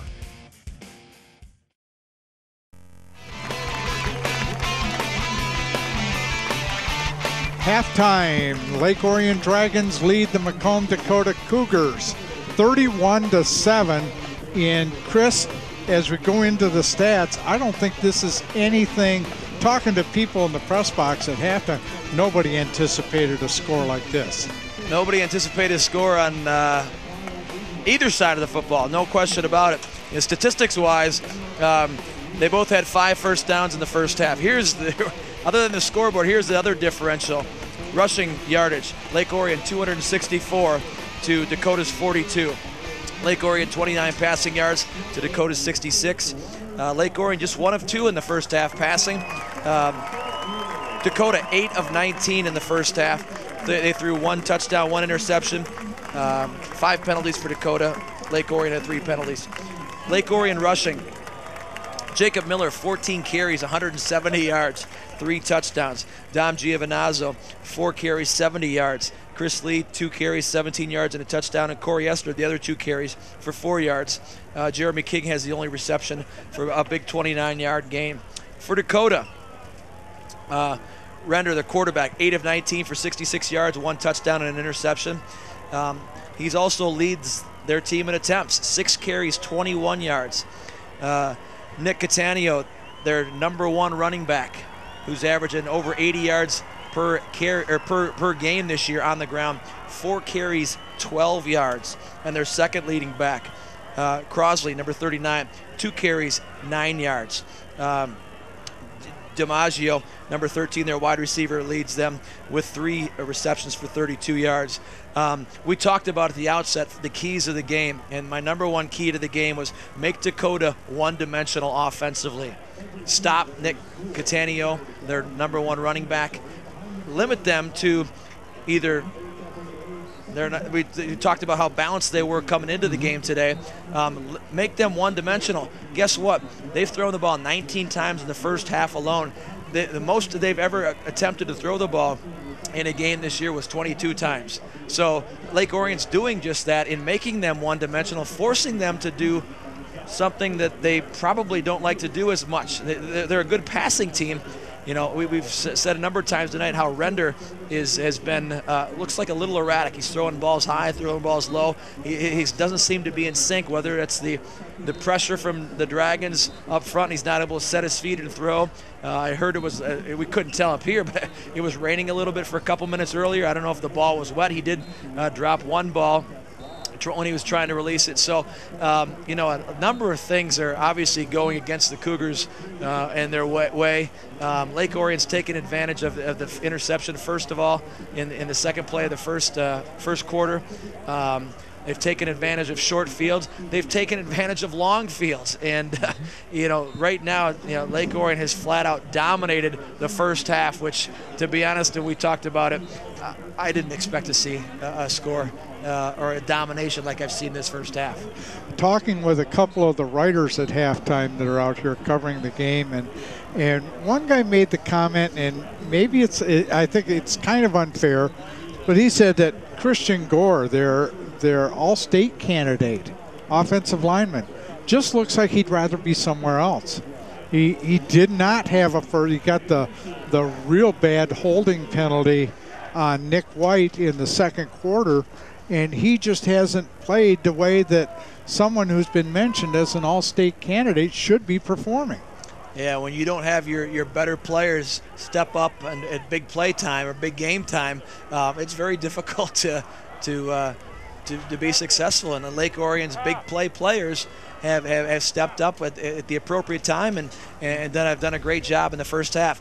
And obviously, if you're Coach Bell, you maintain that same intensity and that same enthusiasm and same effort in the second half, and you're going to be in great shape going on to a semifinal game. And I'm sure, and talk about the respective coaches, Coach Bell is saying, look, we got 24 minutes. Coach Giannoni, on the other hand, what's the message he's got to give? You know, I mean, obviously they were able to score on Lake Orion, so all is not lost, but they're going to have to really shore up, you know, number one, be able to move the ball offensively, and they've got to do something to stop this rushing attack of the Dragons. Yeah, I mean, we talked about the Dragons' defense being so good all year long. You know, I said earlier in the first half, or late in the first half, I should say, Dakota's only given up a little over 13 points a game. You know, they've given up 31 to the Dragons here in the first half, and you know, obviously it remains to be seen, but you know, Lake Orion won a tough 10-7 game last week, and you know, that defense was so stingy. If you're Dakota, you can't help but think, boy, oh boy, how are we going to score? How are we going to score 24 points to even tie it against the Dragons defense? They got to force turnovers. They got to do stuff on special teams. Maybe they come out here with an onside kick, or you never know, but you got to expect the unexpected if you're the Dragons. Number 15, Josh Ruber will kick off for the Cougars. number 10, Nick Booker, and number 38, a very tired Jacob Miller, back for the Dragons. High, short, end-over-end kick. Miller takes it about the 12, up over the 20, and down to about the 24. They're going to mark him the 23-yard line, 24-yard line. So Dragons take over, 1st and 10. They'll be moving right to left across your television screen here in the second half.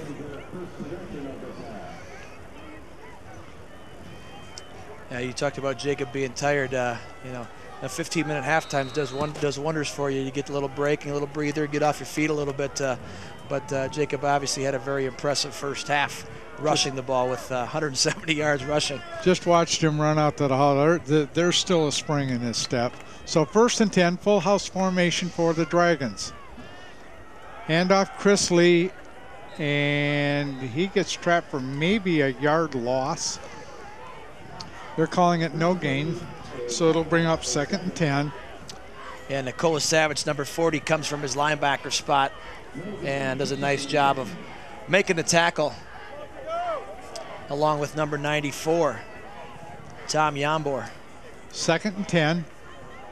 Handoff again, Jacob Miller going around right end, trying to string it out, and he's trapped for no gain.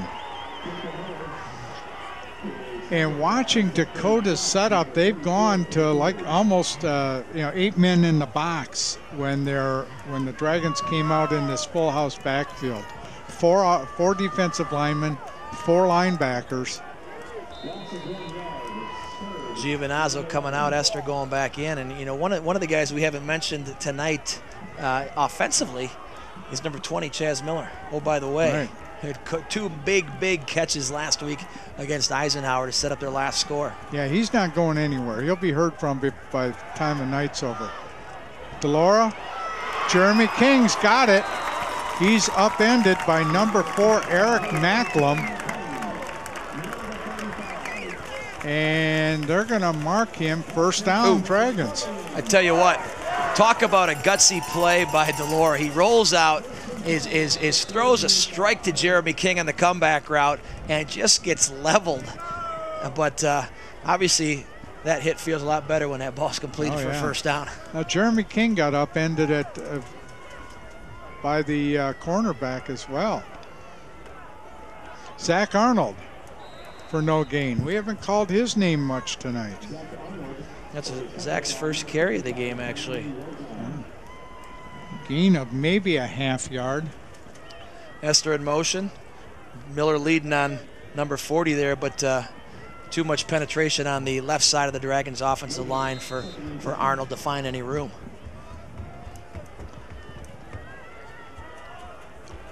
So 2nd down, we'll call it 10 from the 35. Miller, the lone setback now. Corey Esther in motion. Miller up the middle. Keeps his legs churning. He's up over the 40 to the 43. That brings up a 3rd down and 2, which is a manageable 3rd down. We got a great vantage point from right about here as we're looking pretty much right down the line of scrimmage. All you do is see a big wall of green, and Jacob's not touched until about 4 yards downfield, and that surge is what's been aiding the Dragons tonight. Miller again, and he's not going to get the first down. They gave him maybe a half yard. They're moving him up to the 39. It'll be 4th and 1. So Dakota looks like they've made a couple changes defensively, couple adjustments. They're keeping their linebackers close to the line. It looks like they're trying to block that, make the blocks at the line of scrimmage. And the Dragons are going to punt. Brad Schanzer in punt formation for the Dragons. Back is number 1, Mustafa Abdur-Rahman, and number 19, Austin Harrell.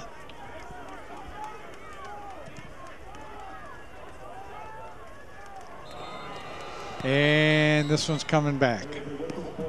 I think the wing, number 12, Kyle Bell, moved just a bit before the snap. Yep, false start offense, back them up 5, make it a 4th and 6 from the 39. That's all right. It wasn't the best of punts. Brad can get another chance at it.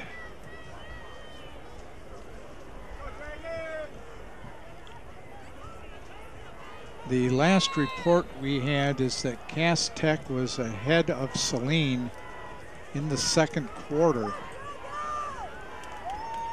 And the other games take place tomorrow.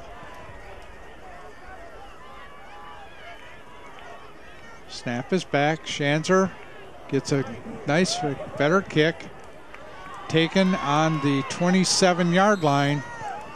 Number 13, Angelo DiMaggio, and he didn't even try to cut it upfield. He just made a beeline for the sideline and got what he could. Get what you can and try to preserve some clock and try to get back in this game. And if you're Dakota coming out of halftime with Lake Orion getting the ball, that's a great stand for them. You know, you force them to punt the football for the first time in the game, and Dakota's got decent field position at their own 38-yard line.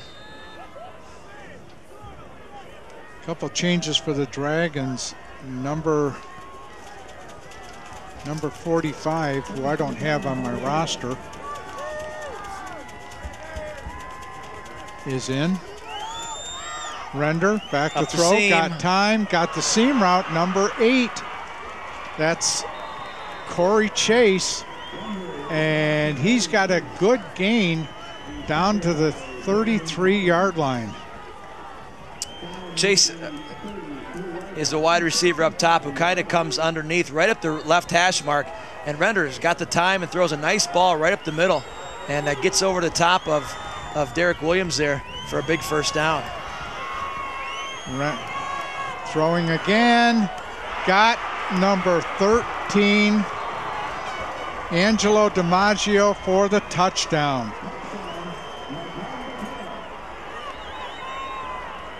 Well, that's one way to get back in. That's one way to get back in the football game. Just like that, you're back in it. And he had lots of time that time. Lots of time and wide open, and that ball, heck of an adjustment by DiMaggio to make the play.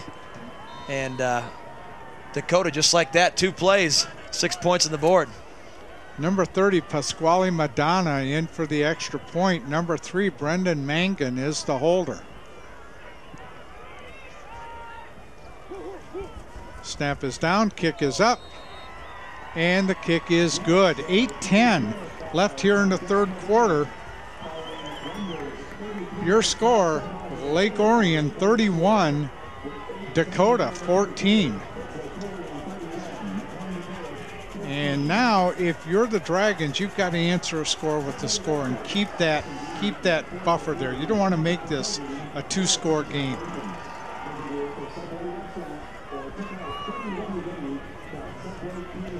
We'll remind you again, DVD copies of tonight's game can be purchased by calling ONTV at 248-693-3377 or 248-393-1060. For only $10, you can have a copy of not only this game, but any game or event covered by Orion Neighborhood Television. Call ONTV today, 248-693-3377 or 248-393-1060. Nick Booker, Jacob Miller, deep.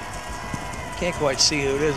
Dakota players go into the locker room on his own accord. Yeah.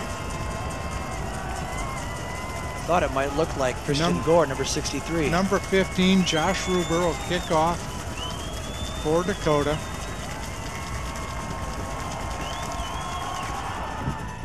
Short, high, end over end kick. Jacob Miller takes it on the 8, 20, 25, breaks a tackle, 30, 35, 40. He's in the clear, he's got blockers, and he tripped over the 40-yard line. And number 54, Josh Burnham. Broke a couple tackles, and then he had green field turf in front of him.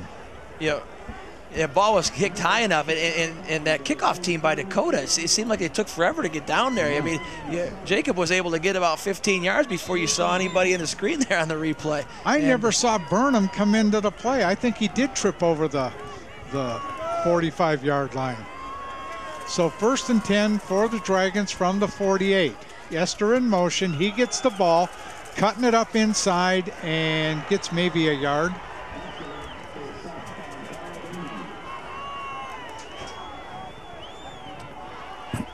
See who made the tackle there. Balabini, number 93, does a nice job of throwing Chris Lee's block off and coming inside and making the play on Esther for a short gain. Yeah, Chris Lee comes out. Dragons go to the double wide, double slot look. Jeremy King comes in. Esther in motion. Zach Arnold on the carry. He's over the 40, inside the 35, just shy of the 30-yard line. Good run by Zach Arnold. 1st down, Dragons. Good run, good play call. Esther in motion. They faked to Miller, and they just run the little, almost like a little reverse to Arnold coming to the left side, the near side of the field, and Zach in the open space is pretty tough to take down. I wish I could see who it was made the block. Miller again up the middle, but one of the Dragon offensive linemen took his defensive player out of the way, and then Christian Gore was coming in the other side, and he blocked Christian Gore as well. So 2nd down and 6 for the Dragons from the 28. 6:43 left here in the 3rd. Miller lone setback, double wide, double slot look. Esther, Zach Arnold on the carry, and he just couldn't count it upfield in time. Thrown for maybe a yard loss. It'll bring up 3rd and 7. Sorry, Doug. Jacob Miller looks upset with himself right there because he had a block initially, and the number 12 came off the block and ended up making the play. I saw Jacob go to his head and in frustration. But big 3rd down for the Dragons right now. 3rd down and 7, and it's like you said, we have not heard from Chaz Miller tonight. Esther in motion, Miller up the middle. 1st down, Dragons at the 20-yard line. I think they're going to mark him just shy of the 20, call it the 20 and a half. 3rd and 5, 3rd and 6. Give it to your horse, give it to your best back. Sally with a nice block, cutting off Balabini on the backside, and Miller does a nice job of cutting back behind that block of Sally for a 1st down. 1st and 10, Dragons go back, double wide, double slot. Miller is a lone setback. Arnold in motion, Miller up the middle, gets over the 20 down to almost the 19. It'll be 2nd down. Right now, I think Coach Bell's content. Yeah, he wants to score, but let's run that clock down too. Yeah, that's why every 1st down that you get is obviously huge, because it does extend drives. It does extend. It does keep the clock going. Lake Orion's only thrown the ball twice tonight. Keep it on the ground. Keep that clock churning. Sure. So 2nd down and 9 from the 20. Same look, double wide, double slot. Esther goes in motion. Back to throw. Heading for Chaz Miller. Touchdown, Lake Orion Dragons. Or just throw it up to number 20, who hasn't gotten the ball all night, and let him do what he does. Wow. We knew he had to be heard from sometime tonight. And that pass was right on the money. Nice play action to Jacob, and then it's just a matter of throwing up to number 6-7 against, again, a great defender in Abdur Rahman, who's had a nice job. They isolate Abdur Rahman on anybody, their opponent's best wide receiver. He did that time. The ball was a little bit underthrown, but Chaz does a nice job of coming back for the football, and Abdur Rahman didn't have his head turned around, and Miller caught it for a touchdown. We have a flag. We have an unsportsmanlike conduct penalty against Dakota, and that may have been on Abdul Rahman. He was quite demonstrative that he thought Chaz Miller grabbed him, and he may have tried to state his case a little too much. So now they move the ball half the distance. Jeremy King will have it teed up on the 9.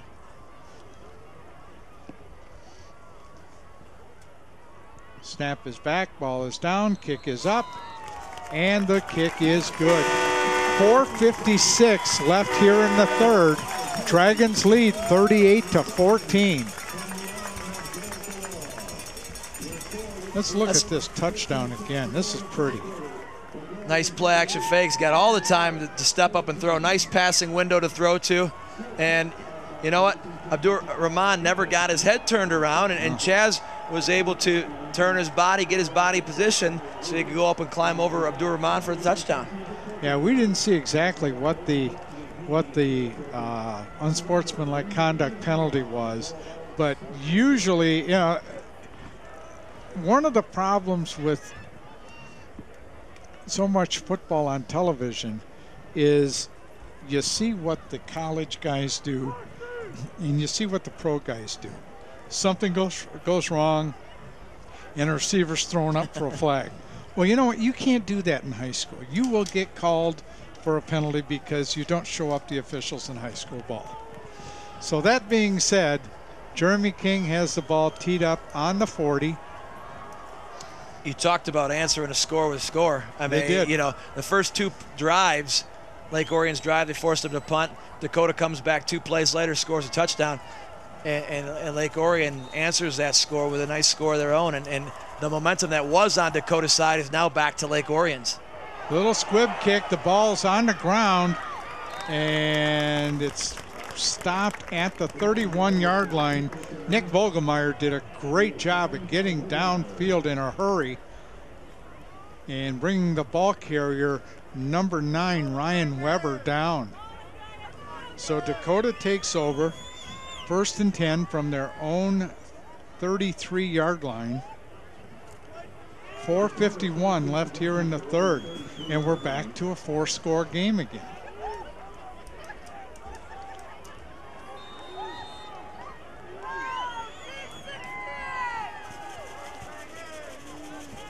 I didn't think we could talk about 4 scores. I thought there might be 4 scores total in this game, to be honest with you. Render back in the shotgun. Drops to pass. Looking, now getting pressure from Nick White. Dumps it off to number 13, Angelo DiMaggio, and he's just over the 40-yard line, run out of bounds by Nick Vogelmeyer. Nick White had a good line on Render. Render's got plenty of time. Look at all the time. There's not much penetration until Nick White comes late, and that I was about to say it was going to be a coverage sack type thing because the back end, the secondary is doing such a nice job of not, with the exception of that last drive, doing a nice job of containing those Dakota wideouts and keeping everything up and inside. Derek Williams is the one that chased him out of bounds, so it's 2nd and 1 for Dakota. Ball's on the 42. Render drops back, looking, getting pressure. Derek Williams sacked.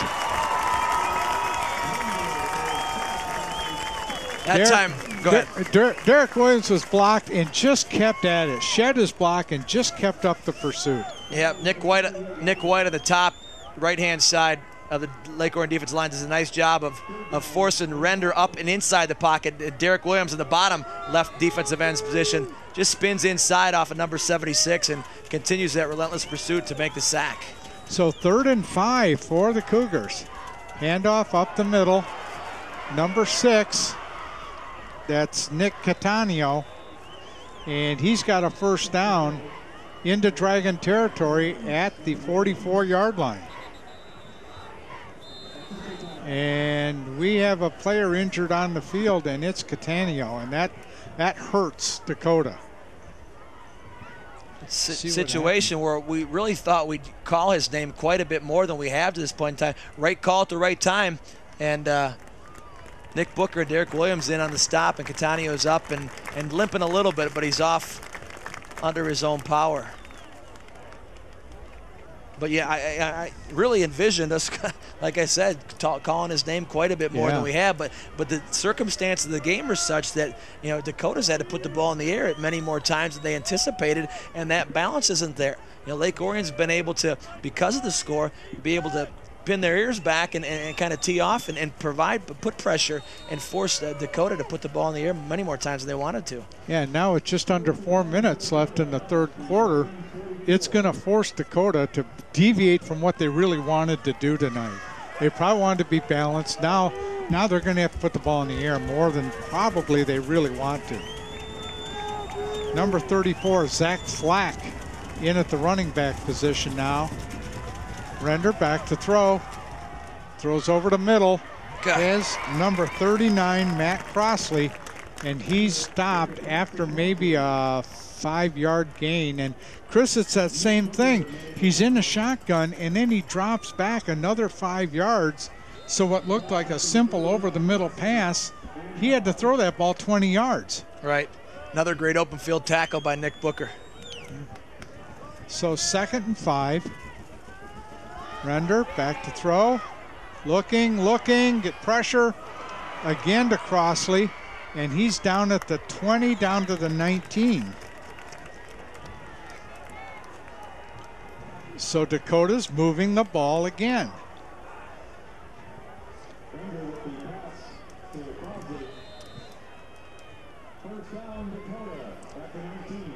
Again, Dakota does a nice job of picking up the interior blitz, and Crossley, very patient with his feet, finds Crossley. Render finds Crossley for a big first down for the Cougars. And Crossley did a good job getting open. Render back to throw. Flag's going to stop. Timeout, Lake Orion. I think Coach Tooley's going to go out and just settle his troops down a little bit.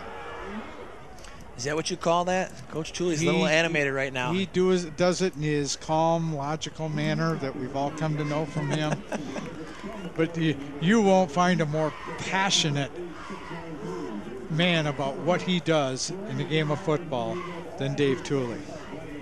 I think he's probably a little upset because there's been a couple times in this drive where there's been Dakota receivers absolutely wide open. So whether it's a miscommunication in the back end or in the flats, whatever it might be, I think he's seeing something like that, and as a result called that timeout before that last Cougar play. Yeah, those 2 passes to Crossley, he was wide open in the middle of the field.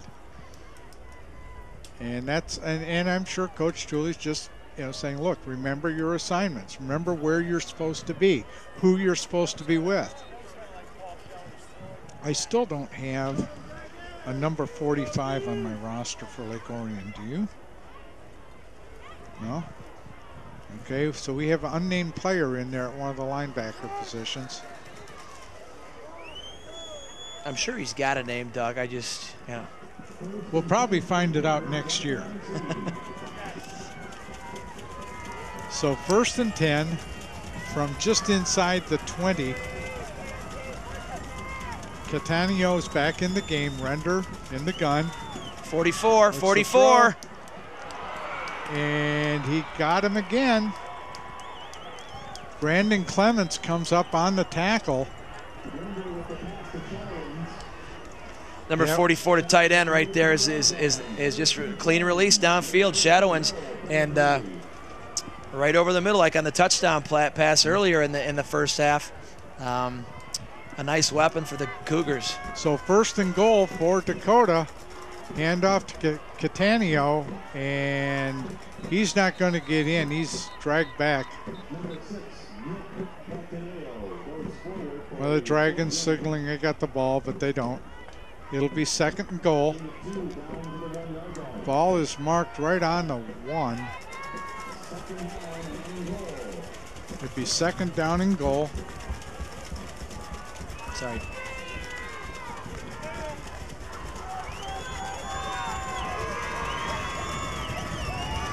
Render going under center, one of the few times you see him. Backs in an I formation behind him. Last time in this formation, they just ran a power on a 3rd short. Same thing there. And they do, and they get a touchdown out of it. Number 6, Catanio, in for the 1-yard touchdown. And Dakota isn't going away. 40 goes in motion, and he's going to be one kicking out. And Catania just slips inside. Yeah. Evan Touchdown, Rourke tried to get him, but Cougars. just a little too late. So number 30, Pasquale Madonna is in for the point after. Number 3, Brendan Mangan's a holder. Kick is up, and the kick is good.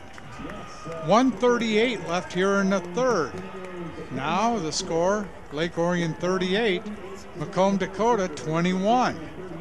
Don't go away. This game isn't over by a long shot. And I'm sure Coach Tooley will talk to his defense and get some of that, the adjustments made to close. In the meantime, have you ever wanted to work behind the scenes of a TV show? Well, now's your chance. Yeah, Ian needs some help down there, right? He does. Video classes at ONTV are now enrolling. Call 248-693-3377 or 248-393-1060 to reserve your seat today. Orion residents pay just $10 for our 5-week classes.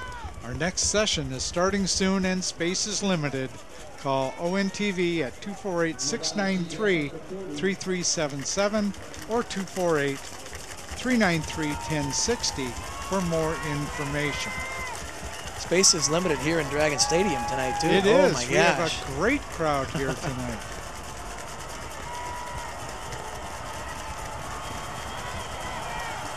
Pasquale Madonna kicks off. High short kick taken by Jacob Miller at the 15. He's outside to the 30, cuts it upfield to the 40, and run out of bounds at the 44. One of the cardinal sins on kickoff coverage is don't lose contain on the outside. Yeah, don't let that return man get across the field. Again, I want to say it again, but it just that kickoff team of Dakota seems very slow or very deliberate in getting downfield, and Jacob's able to get a nice running start before you see any guys, any white jerseys in the mix. And their kickoffs are high enough, you'd think yes. the coverage has time to get down underneath it. So Dragons take over, 1st and 10. Dragons go with a bunch formation. Jeremy King and Corey Esther set on the left. Chris Lee comes around left end. He's got the corner. He got a block. He's up over the 40, down inside the 40 to the 36. Jeremy King's block down here on number 34, Zachary Flack, is very impressive. Watch him on the bottom of your screen. Locks on number 34, and right about here, puts him on the ground, does a backflip. I'll give him a 10 on that backflip, but he springs. That's one of those big time first down blocks on the perimeter. Great effort by not only Jeremy King, but also for getting the big first down. That's called a pancake block. And the flip on top and the of that. flip. Those were style points. Those are. 1st and 10, bunch formation with slot receivers. Chris Lee gets the carry. He's inside the 30, down to about the 27. So the Dragons come right back.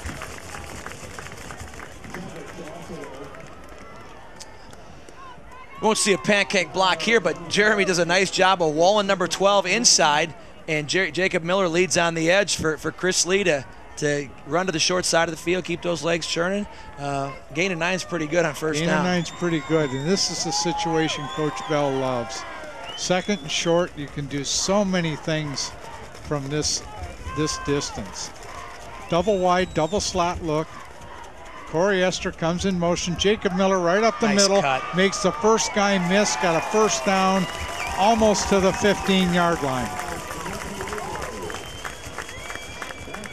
And he did. He just did a little sidestep and made the first nice wave wall miss. down on the right side. Yep.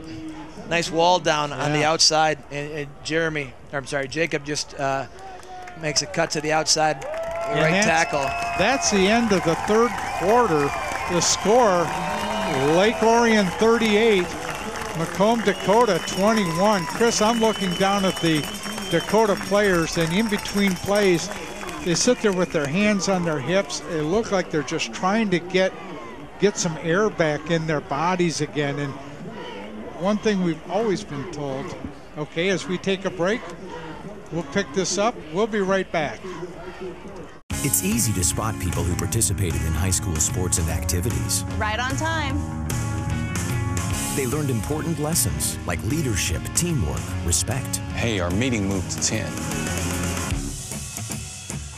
We'll be ready. Values that last a lifetime. We need to focus on 3 factors.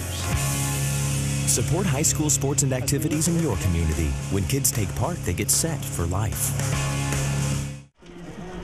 Start of the fourth quarter. Dragons lead the Cougars 38-21. And to Chris, to pick up our point just before the break, we always told our kids, no matter how tired you are, don't let them see it. Don't put your hands on your hips and look like you're getting air. You know, because the other guys can see that too. Well, I you know, at some point in time, not only you look up at the score if you're Dakota, but you look at, obviously they don't see the stats in front of them, but they know how well Lake Orion's run the ball against them. And after a while, you take that beating time after time after time. You can't help but not only physically get tired, but mentally as well. Yeah. And it's like, what's going to work for us? How can we stop these guys? And at some point in time, you know, they won that quarter there. They won 14-7 in that quarter. Sure. They've got to win a big time this fourth quarter if they want to stay in this game. Dragons have a 1st and 10. Corey Esther coming around the right side, cuts it upfield, and he's met and pushed backward.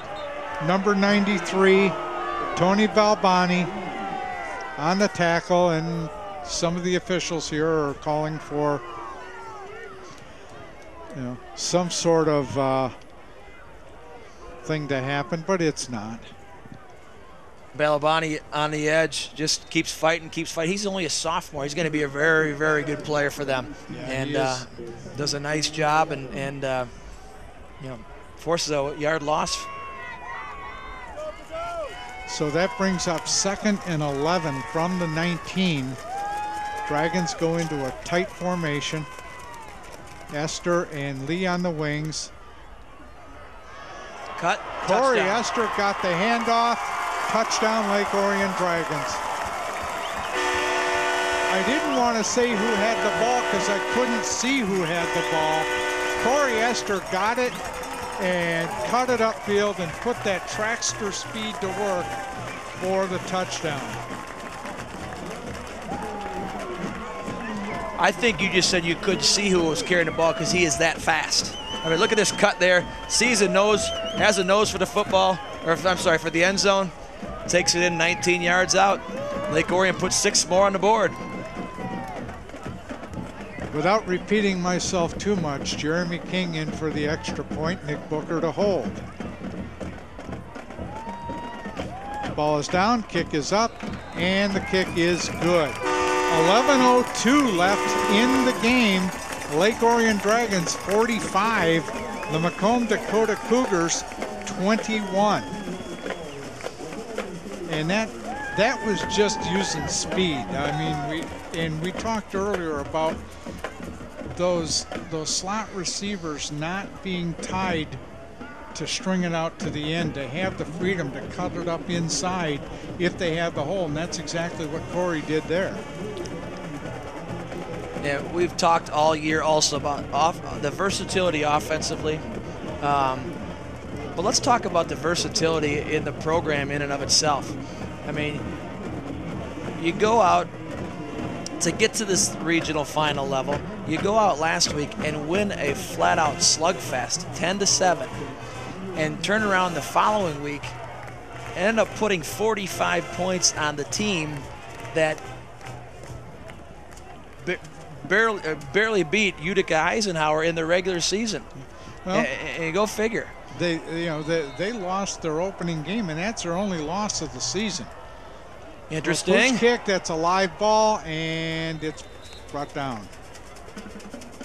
That was number 87, Antonio Patrico. So Dakota takes over 1st and 10 from the 45-yard line. And Chris, also looking at the Dragons roster, there's a lot of juniors on this team. Plus the kids that came up at the end of the season to get some very valuable experience. But this, I mean, Lake Orion, it's just reload for next year. Render still in the shotgun. Twins to the left. They come in on a tight formation. And timeouts taken by Lake Orion. Dakota's had 2 second-half possessions, 2 touchdowns. Lake Orion, 3 second-half possessions, 2 touchdowns. Yeah. You know. We will remind you once more that DVD copies can be purchased by calling ONTV at 248-693-3377 or 248-393-1060. We'll get to the classes now enrolling later. For only $10, you can get a copy of not only this game, but any game or program in our broadcast vault. DVD copies, 248-693-3377 or 248-393-1060. Our producer director, Ian Locke, God bless him, he has had an impossible task tonight. We are not in our usual place in the press box here at Dragon Stadium, and Ian has had to work this production from the back seat of the family's van, and he has just done a magnificent job tonight. Thank you, Ian. We'll give you a little credit right now. So 1st and 10 for the Cougars from the 45-yard line. Render back to pass. Nick White's coming, throws and completes over to 44, Brent Shadowins. And that's another one. Oh, late flag comes in away from where all the players were. We'll have to see what the penalty is. It was thrown by the head linesman.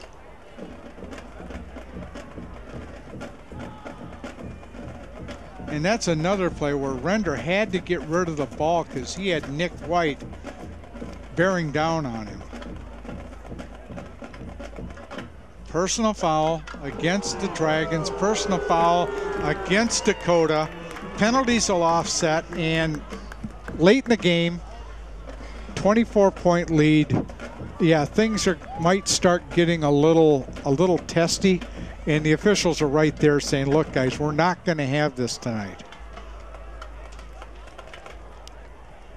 So it'll repeat 2nd down for Dakota, 2nd down and about 6.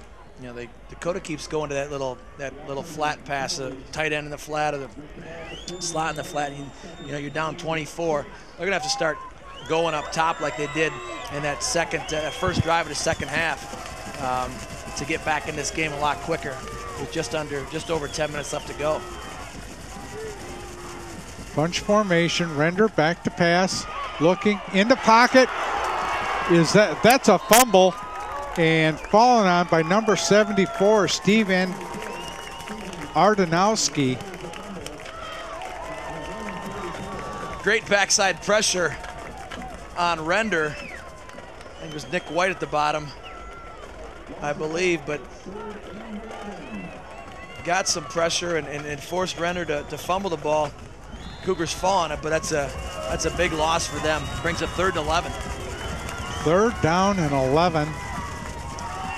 Handoff to Cantanillo, and he gets maybe 4, maybe 5. Tripped up by Nick White. That's a play that they ran on 3rd and long on their last drive and got the 1st down. They went back to it to Cantanillo, their best back, and Nick White trips him up for the backside. They've got to obviously go for it at this point in time. You know what? Situation where if Dakota doesn't get it this time, don't want to say anything, but yeah, you know what I'm saying. You know what I'm thinking. I at least. do. So 4th down, Render back to throw, looking, throws over the middle, and got number 8, Corey Chase. He's got a 1st down. Chase does a nice job on that little simple curl route. No one won where the sticks are, but sitting inside that little zone and finding the hole. Render's got, again, a lot of time to throw the football. Nick Booker comes up and make a nice solo tackle. 1st and 10. Render back to throw again, getting pressure. Runs out of it. And he's dropped on the 32-yard line. Gain of probably 6, 7. Gain of 7. It'll bring up 2nd and 3. And on the scoreboard, they're calling it 2nd and 4. So will we.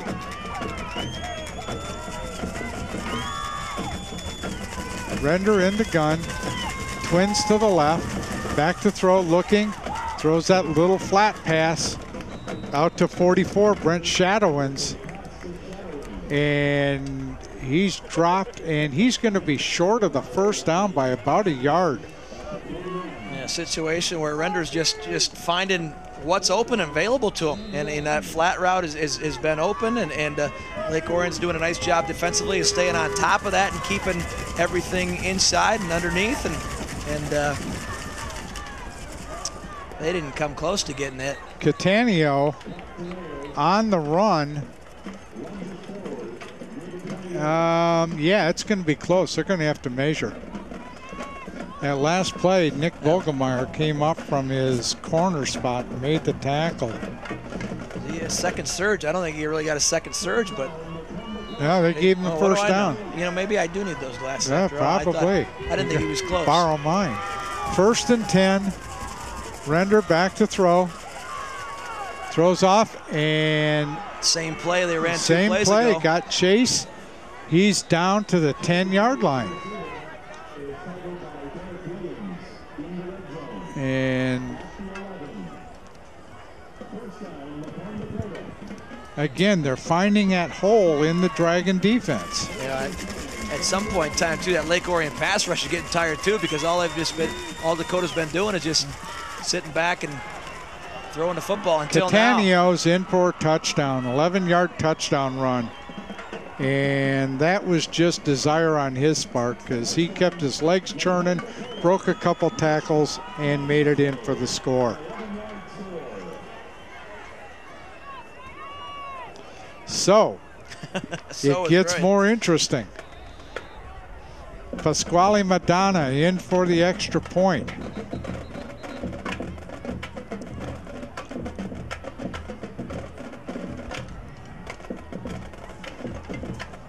This crowd is a little uneasy. Their kick is up, and the kick is good. 7:10 left in the game. The score: Lake Orion 45, Macomb Dakota 28. Don't, as we said earlier, don't go away. We can't go away. We got a game to finish. Yeah, go mobile with ONTV anytime. Follow us on Facebook, Twitter, and YouTube on your mobile device. Connect with ONTV to see what's happening in our new studio, see upcoming events, and watch ONTV programs in high definition on demand. ONTV, working to bring Lake Orion to the world. And we will remind again that through ONTV's YouTube link, you can watch replays of any of our games from the 2012 season. Just go to www.orionontv.org, click on the YouTube link, and then click on Lake Orion Dragon Football. This is a different Dakota offense the second half. It certainly is, and it's a different defense too.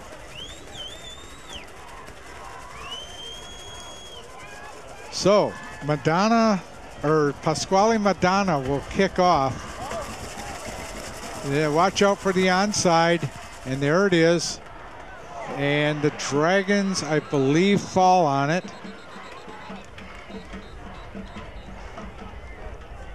Not a bad call to try an onside kick in this situation. You're down a couple scores.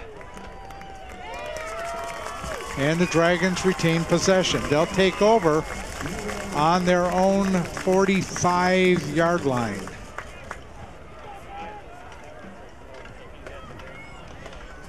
And I'll tell you, Chris, there's nobody leaving this game. Looking over at the Dakota stands, a lot of people there. As you said earlier, too, it's a nice night out for football. I went out down there at halftime. It's a beautiful night for football. Yes. So is that score right now. It is. We need a 7-minute and 7-second drive. Dragons take over 1st and 10 from their own 45. Chris Lee in motion. Jacob Miller up the middle. He gets probably 3. Brought down by, I didn't see who brought him down.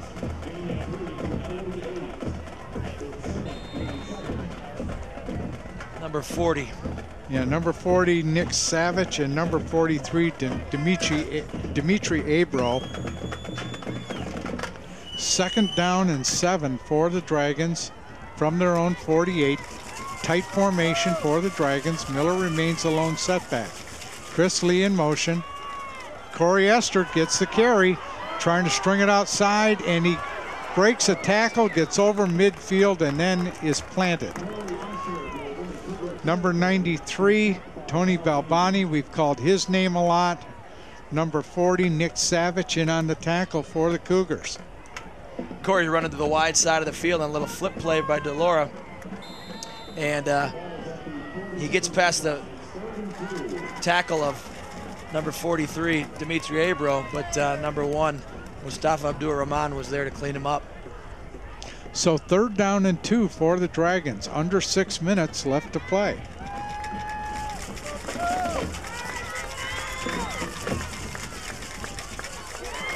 First down Dragons. Jacob Miller on the run. Short yardage look. Short yardage look.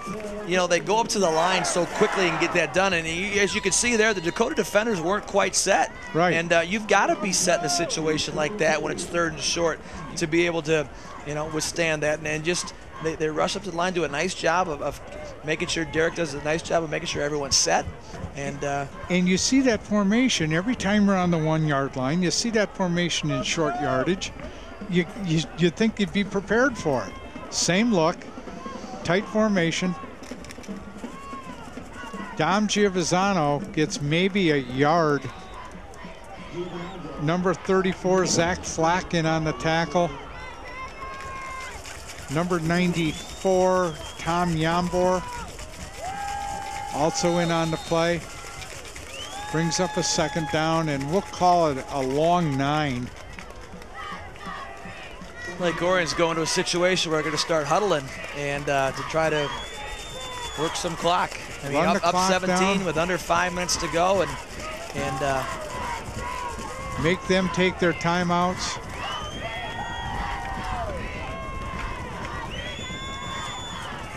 Jacob Miller again on the carry, gets there.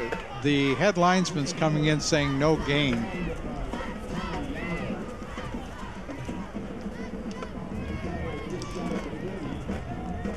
Just a little power play and just too much penetration. Number 9, Weber, number 93, number 94, all in on the play. 3rd and 9 for Lake Orion, and you know, Lake Orion's, I don't want to say content, but you know, using that clock and trying to whittle that down and want to get out of here in 4 minutes with the score the way it is. If they can get a first down here, they're going to force Dakota to start taking timeouts. And we have a timeout called on the play by Lake Orion with 3:48 left. ONTV is now available on the web. Surf on over to our webpage at orionontv.org.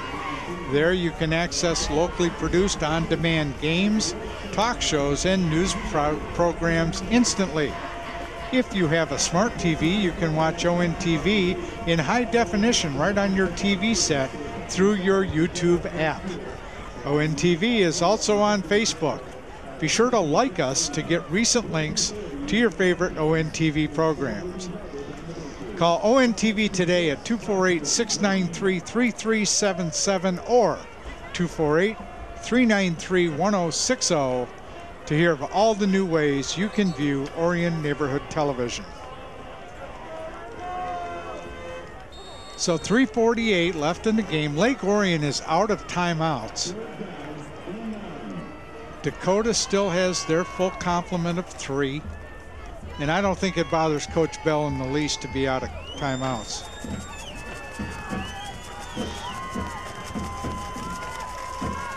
Delora back to throw, rolling, throws. Chaz Miller.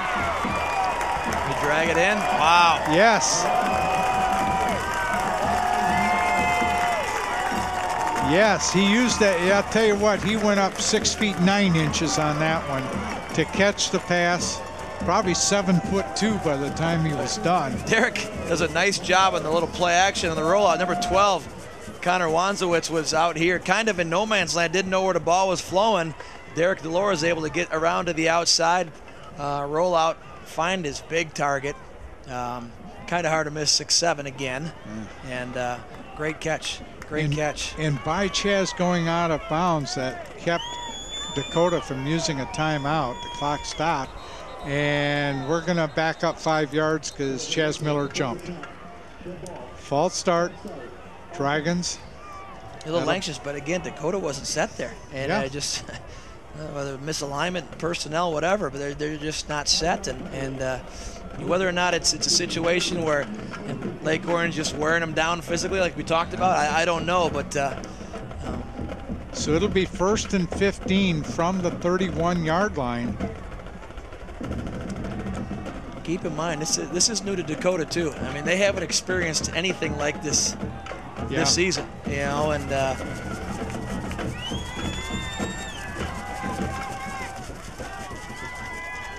Jacob Miller breaks the first tackle, gets inside the 30 down to the 27. And yeah, it looks like the Dakota defense is watching the Dragons come out and get into their offensive set, then reacting with their defense. Giovinazzo leads. Yeah, he broke a tackle of Nick Savage really well, got another 3 or 4 yards. 2nd down and 11 from the 27.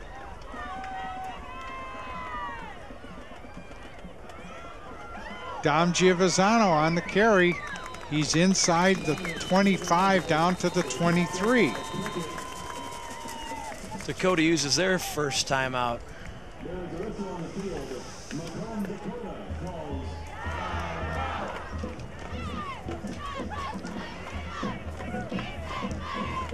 Derek's going up the line and calling the play just before the play clock's about to expire and doing a nice job of managing the time, and it brings up a 3rd and 7 right now.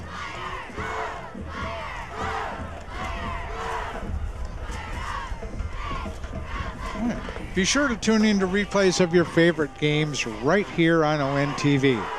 Tune in Tuesdays, Thursdays, and Sundays at 7 and Saturdays at 1 for the most current games in our lineup.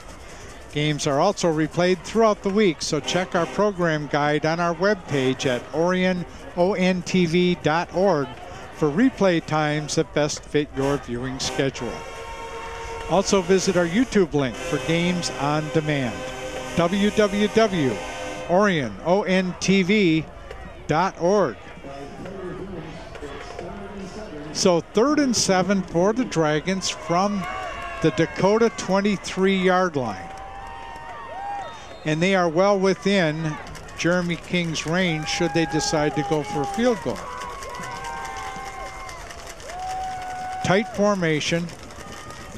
Esther and Lee in the slots. Lee goes in motion. Jacob Miller up the middle. He's down to the 20. And Dakota will call timeout again.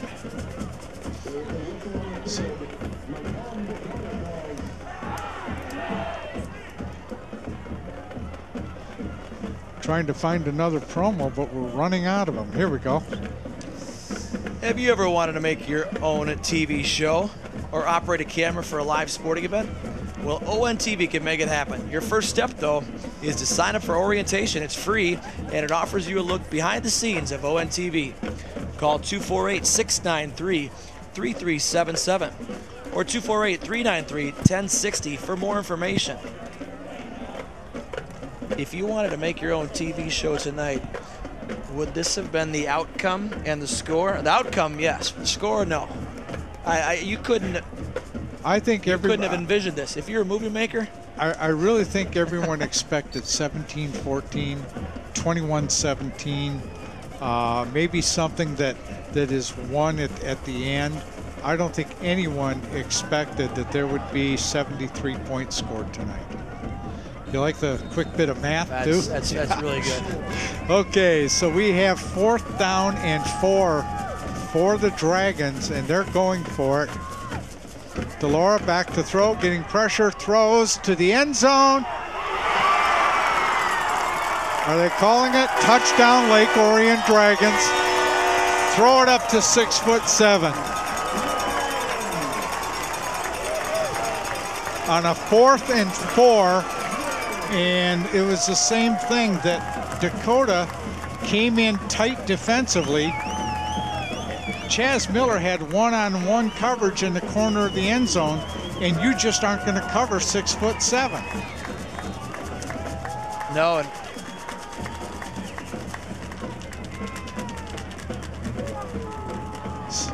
again, Jeremy King on for the extra point. Nick Booker holding. Ball is down, kick is up, and the kick is no good. 2:42 left in the game. The Dragons 51, Macomb Dakota 28.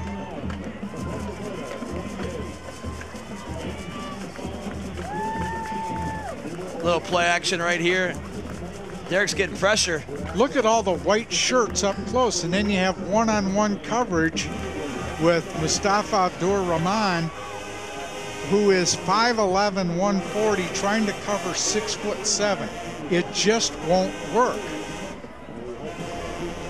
Again, versatility. Versatility.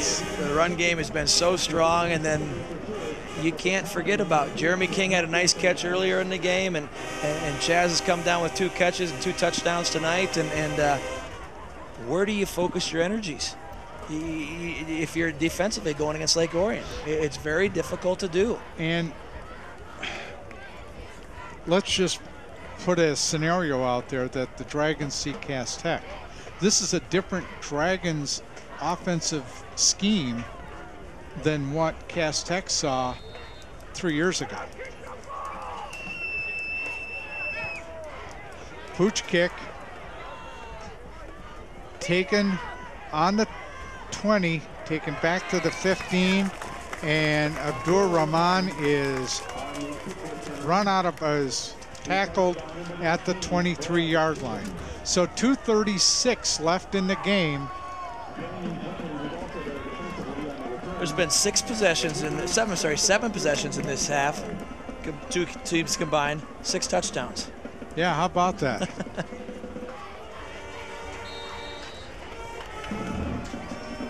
And Dakota's going to go for, I mean, we've known Coach Giannoni for a while, and he's not the type to just let the clock run out. He's going to go for everything he can get, and I would expect nothing less.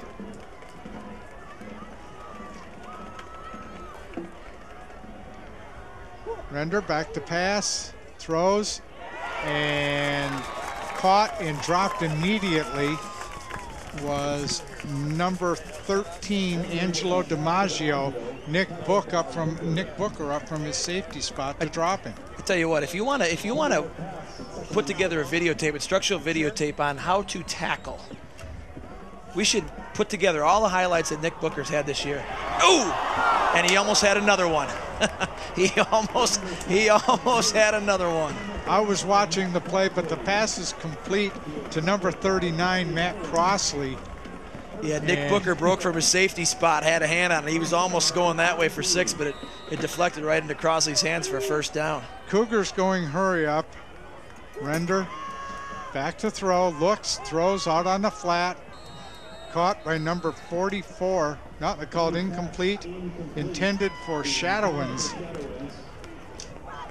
1:57 left in the game. Dakota does have one timeout left. Cougars will have 2nd and 10 from the 43-yard line.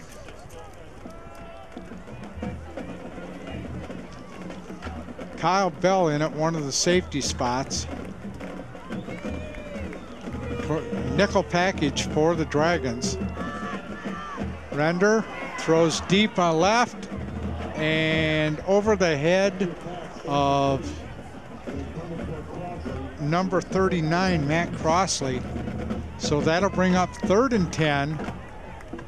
And this is the Cougars ball game right here. 3rd and 10, a minute 55 left. Ball on the 43-yard line. Render brings him out in the gun as he's been all night long. We've only seen him under center a couple times. Back to throw, got pressure early. Got it complete to Crossley, and he's dropped by Nick Booker, and a late flag comes in. We'll check the flag out. Nick Vogelmeyer's over talking to the head linesman, and he's waving toward Lake Orion. We'll check the flag. Face mask against the Dragons. 1st down for Dakota. Render drops back and steps up in the pocket and throws that little 5 and out to Crossley again. Yeah, Booker got his hand in there just enough. Yeah. Render back to throw. Pressure's coming early, and he's dropped. Maybe a 2-yard gain. 1:30 left in the game. Tell you what, Nick White has had an outstanding game coming off the edge, and they're giving him a break because he's had an outstanding game coming off the field right now. He should be congratulated big time. So 2nd down and 8 for Dakota. Ball's on the Lake Orion 45. Render back to throw. Getting pressure, trying to set up a little screen. Got it out to number 6, Catania.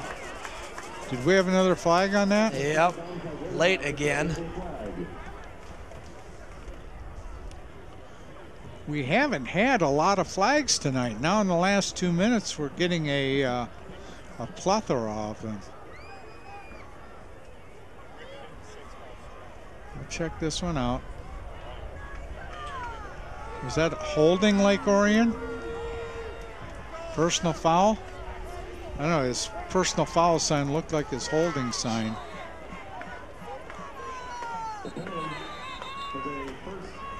Now, the referee gave the signal to start the clock, and they hadn't walked the penalty off. So now he's going to have to get the clock reset. I think they're setting it to 1:02.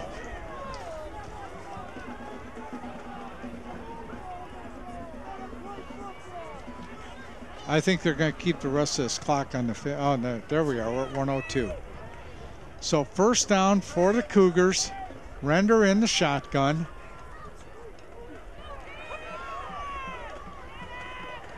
Pass. And number 8, Corey Chase, just kept breaking tackles until he got a 1st down. It's 1st down and 10 for Dakota on the 17-yard line. Clock started when they got the chain set. Render back to throw, got pressure. Coming in, and he's dropped short of the 1st down and stays in bounds.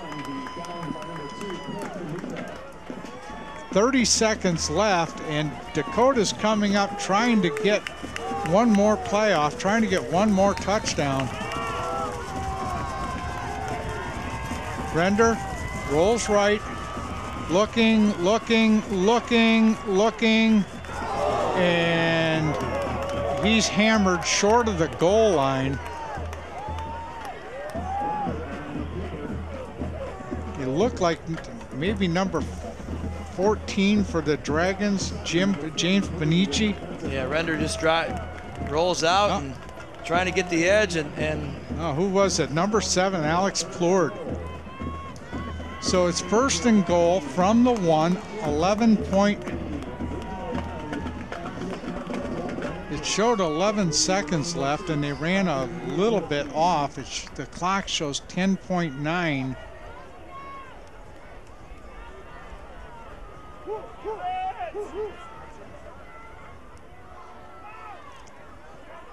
And in for the touchdown is, can you see who that is? Number 6. No, yeah, number 6, Nick Catania. I've had trouble with that all night. In for the touchdown.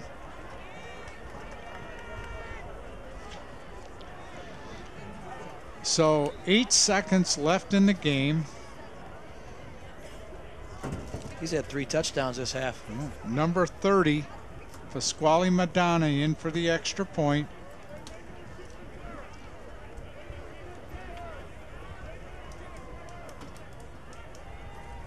Kick is up, and the kick is good. So 8 seconds left in the game.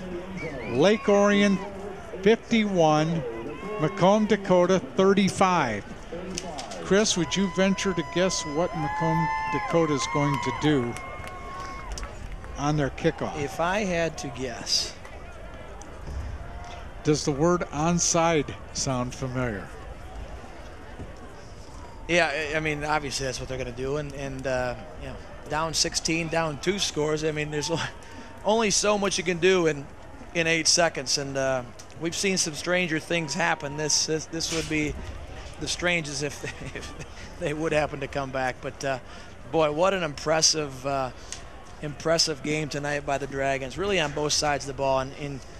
And yeah, offensively, we'll get the stats here at the end of the game, but on the ground was impressive. And despite giving up 35 points defensively, you know, that first half really set the tone of what the rest of the game was going to be like. And really defensively, at first half, they put Lake Orion in a position to be able to be, you know, just go play in the second half, and you know what, answer a score with a score, and Lake Orion sitting pretty going on in 8 seconds going on to the semifinals. So Madonna kicks off, high pooch kick taken by Kyle Bell at the 19-yard line, and he just goes down. So the Dragons will have one play, probably. And this, I think if you talk to any football coach, you'll find out this is their favorite play, victory take a knee.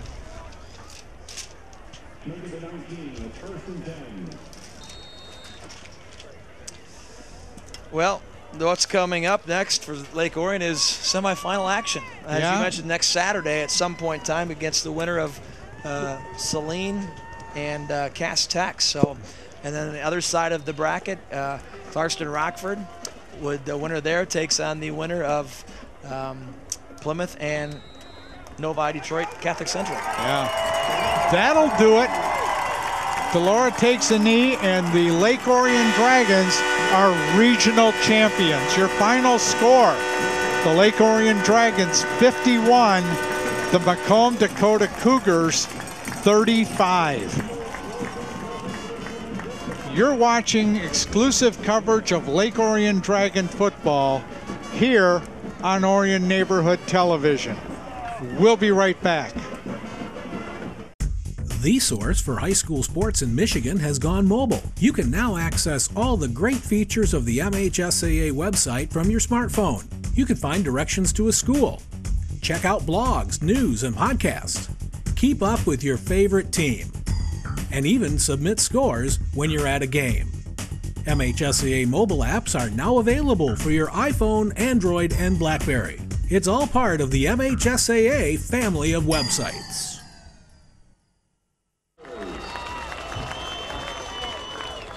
The Dragons now move on to the semifinals.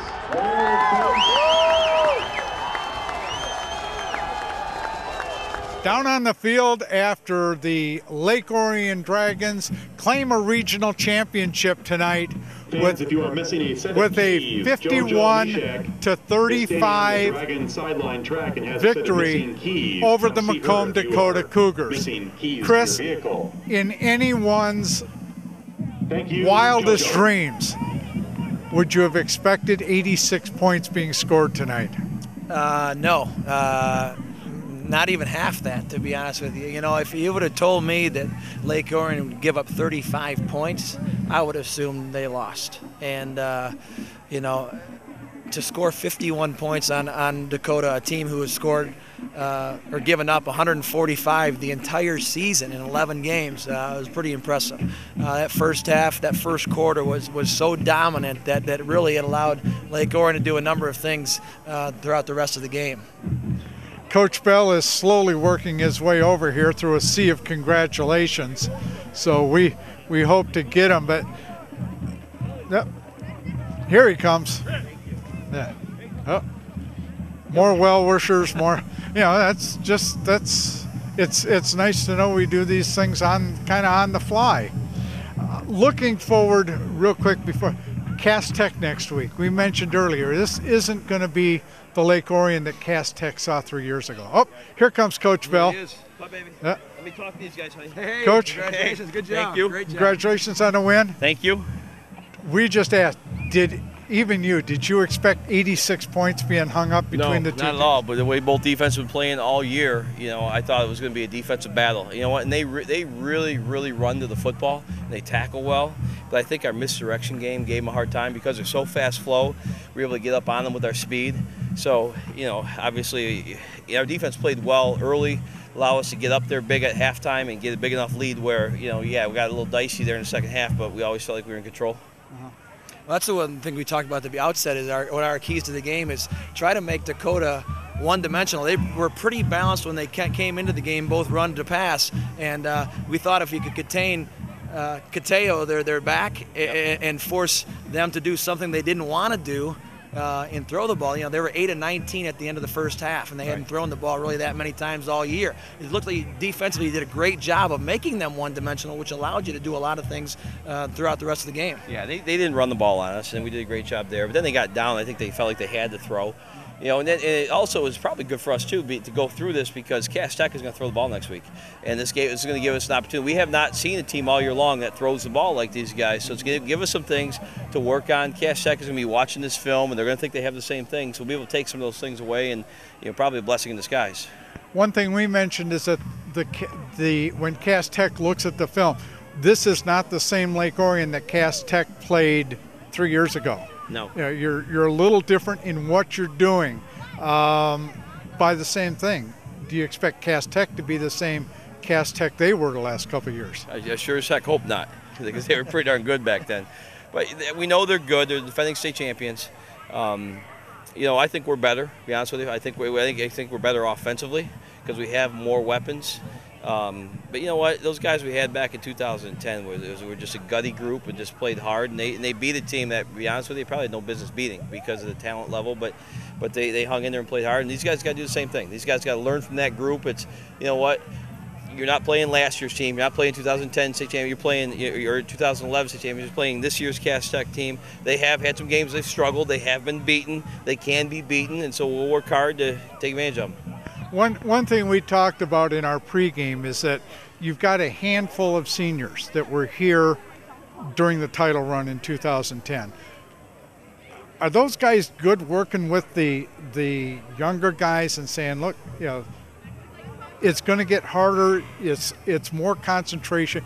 You got to have your game on the further along you progress. Yeah, you know what? The guys are starting to see the light at the end of the tunnel. I mean, regardless if we can somehow win this week, there's 2 weeks left. They know. I mean, the end's coming. So, you know, now it's hard when you're going to the playoffs. There's 5 weeks in front of you, and here you go, you're getting the cold weather. But out there, our young guys and all of our guys, we got 85 guys out here, and they practice their rear ends off. They practice with a lot of energy. You know, it's this weather. It's dark at night when we're practicing and a little bit chilly, but they get after it. And, you know, because of the way we're practicing, I think that's why we're as good as we are. So, but those young guys are doing a heck of a job, and they know there's no guarantees you're ever coming back. So you better appreciate what you have and what we're doing as a team, because there's never any guarantees. Coach, can't thank you enough for the time you took with us throughout the season. This is our end, so All right. we'll be there next week to watch you. Awesome. Okay. See you guys on the sidelines. Thank you, guys. All right. Thanks, Chris, looking ahead to Cass Tech, what do you see in that one? As Coach Bell said, a ton of talent. They got 5 kids that are going Division I. Their quarterback is running as a freshman last year. He's got another year of experience under his belt, and Campbell's his last name. And so, you know what? It's going to be another great battle. They've got speed, like Orion's got speed. There's talent on both sides of the ball. Really what it's going to boil down to, as we're at any game, who's going to make the fewest mistakes? Who makes the fewest mistakes and who takes advantage of the opponent's mistakes? Whoever does that's going to come out on top and be playing at Ford Field the next weekend. That wraps it up from the field. We cannot end our telecast without giving the time to thank everybody who makes these broadcasts possible.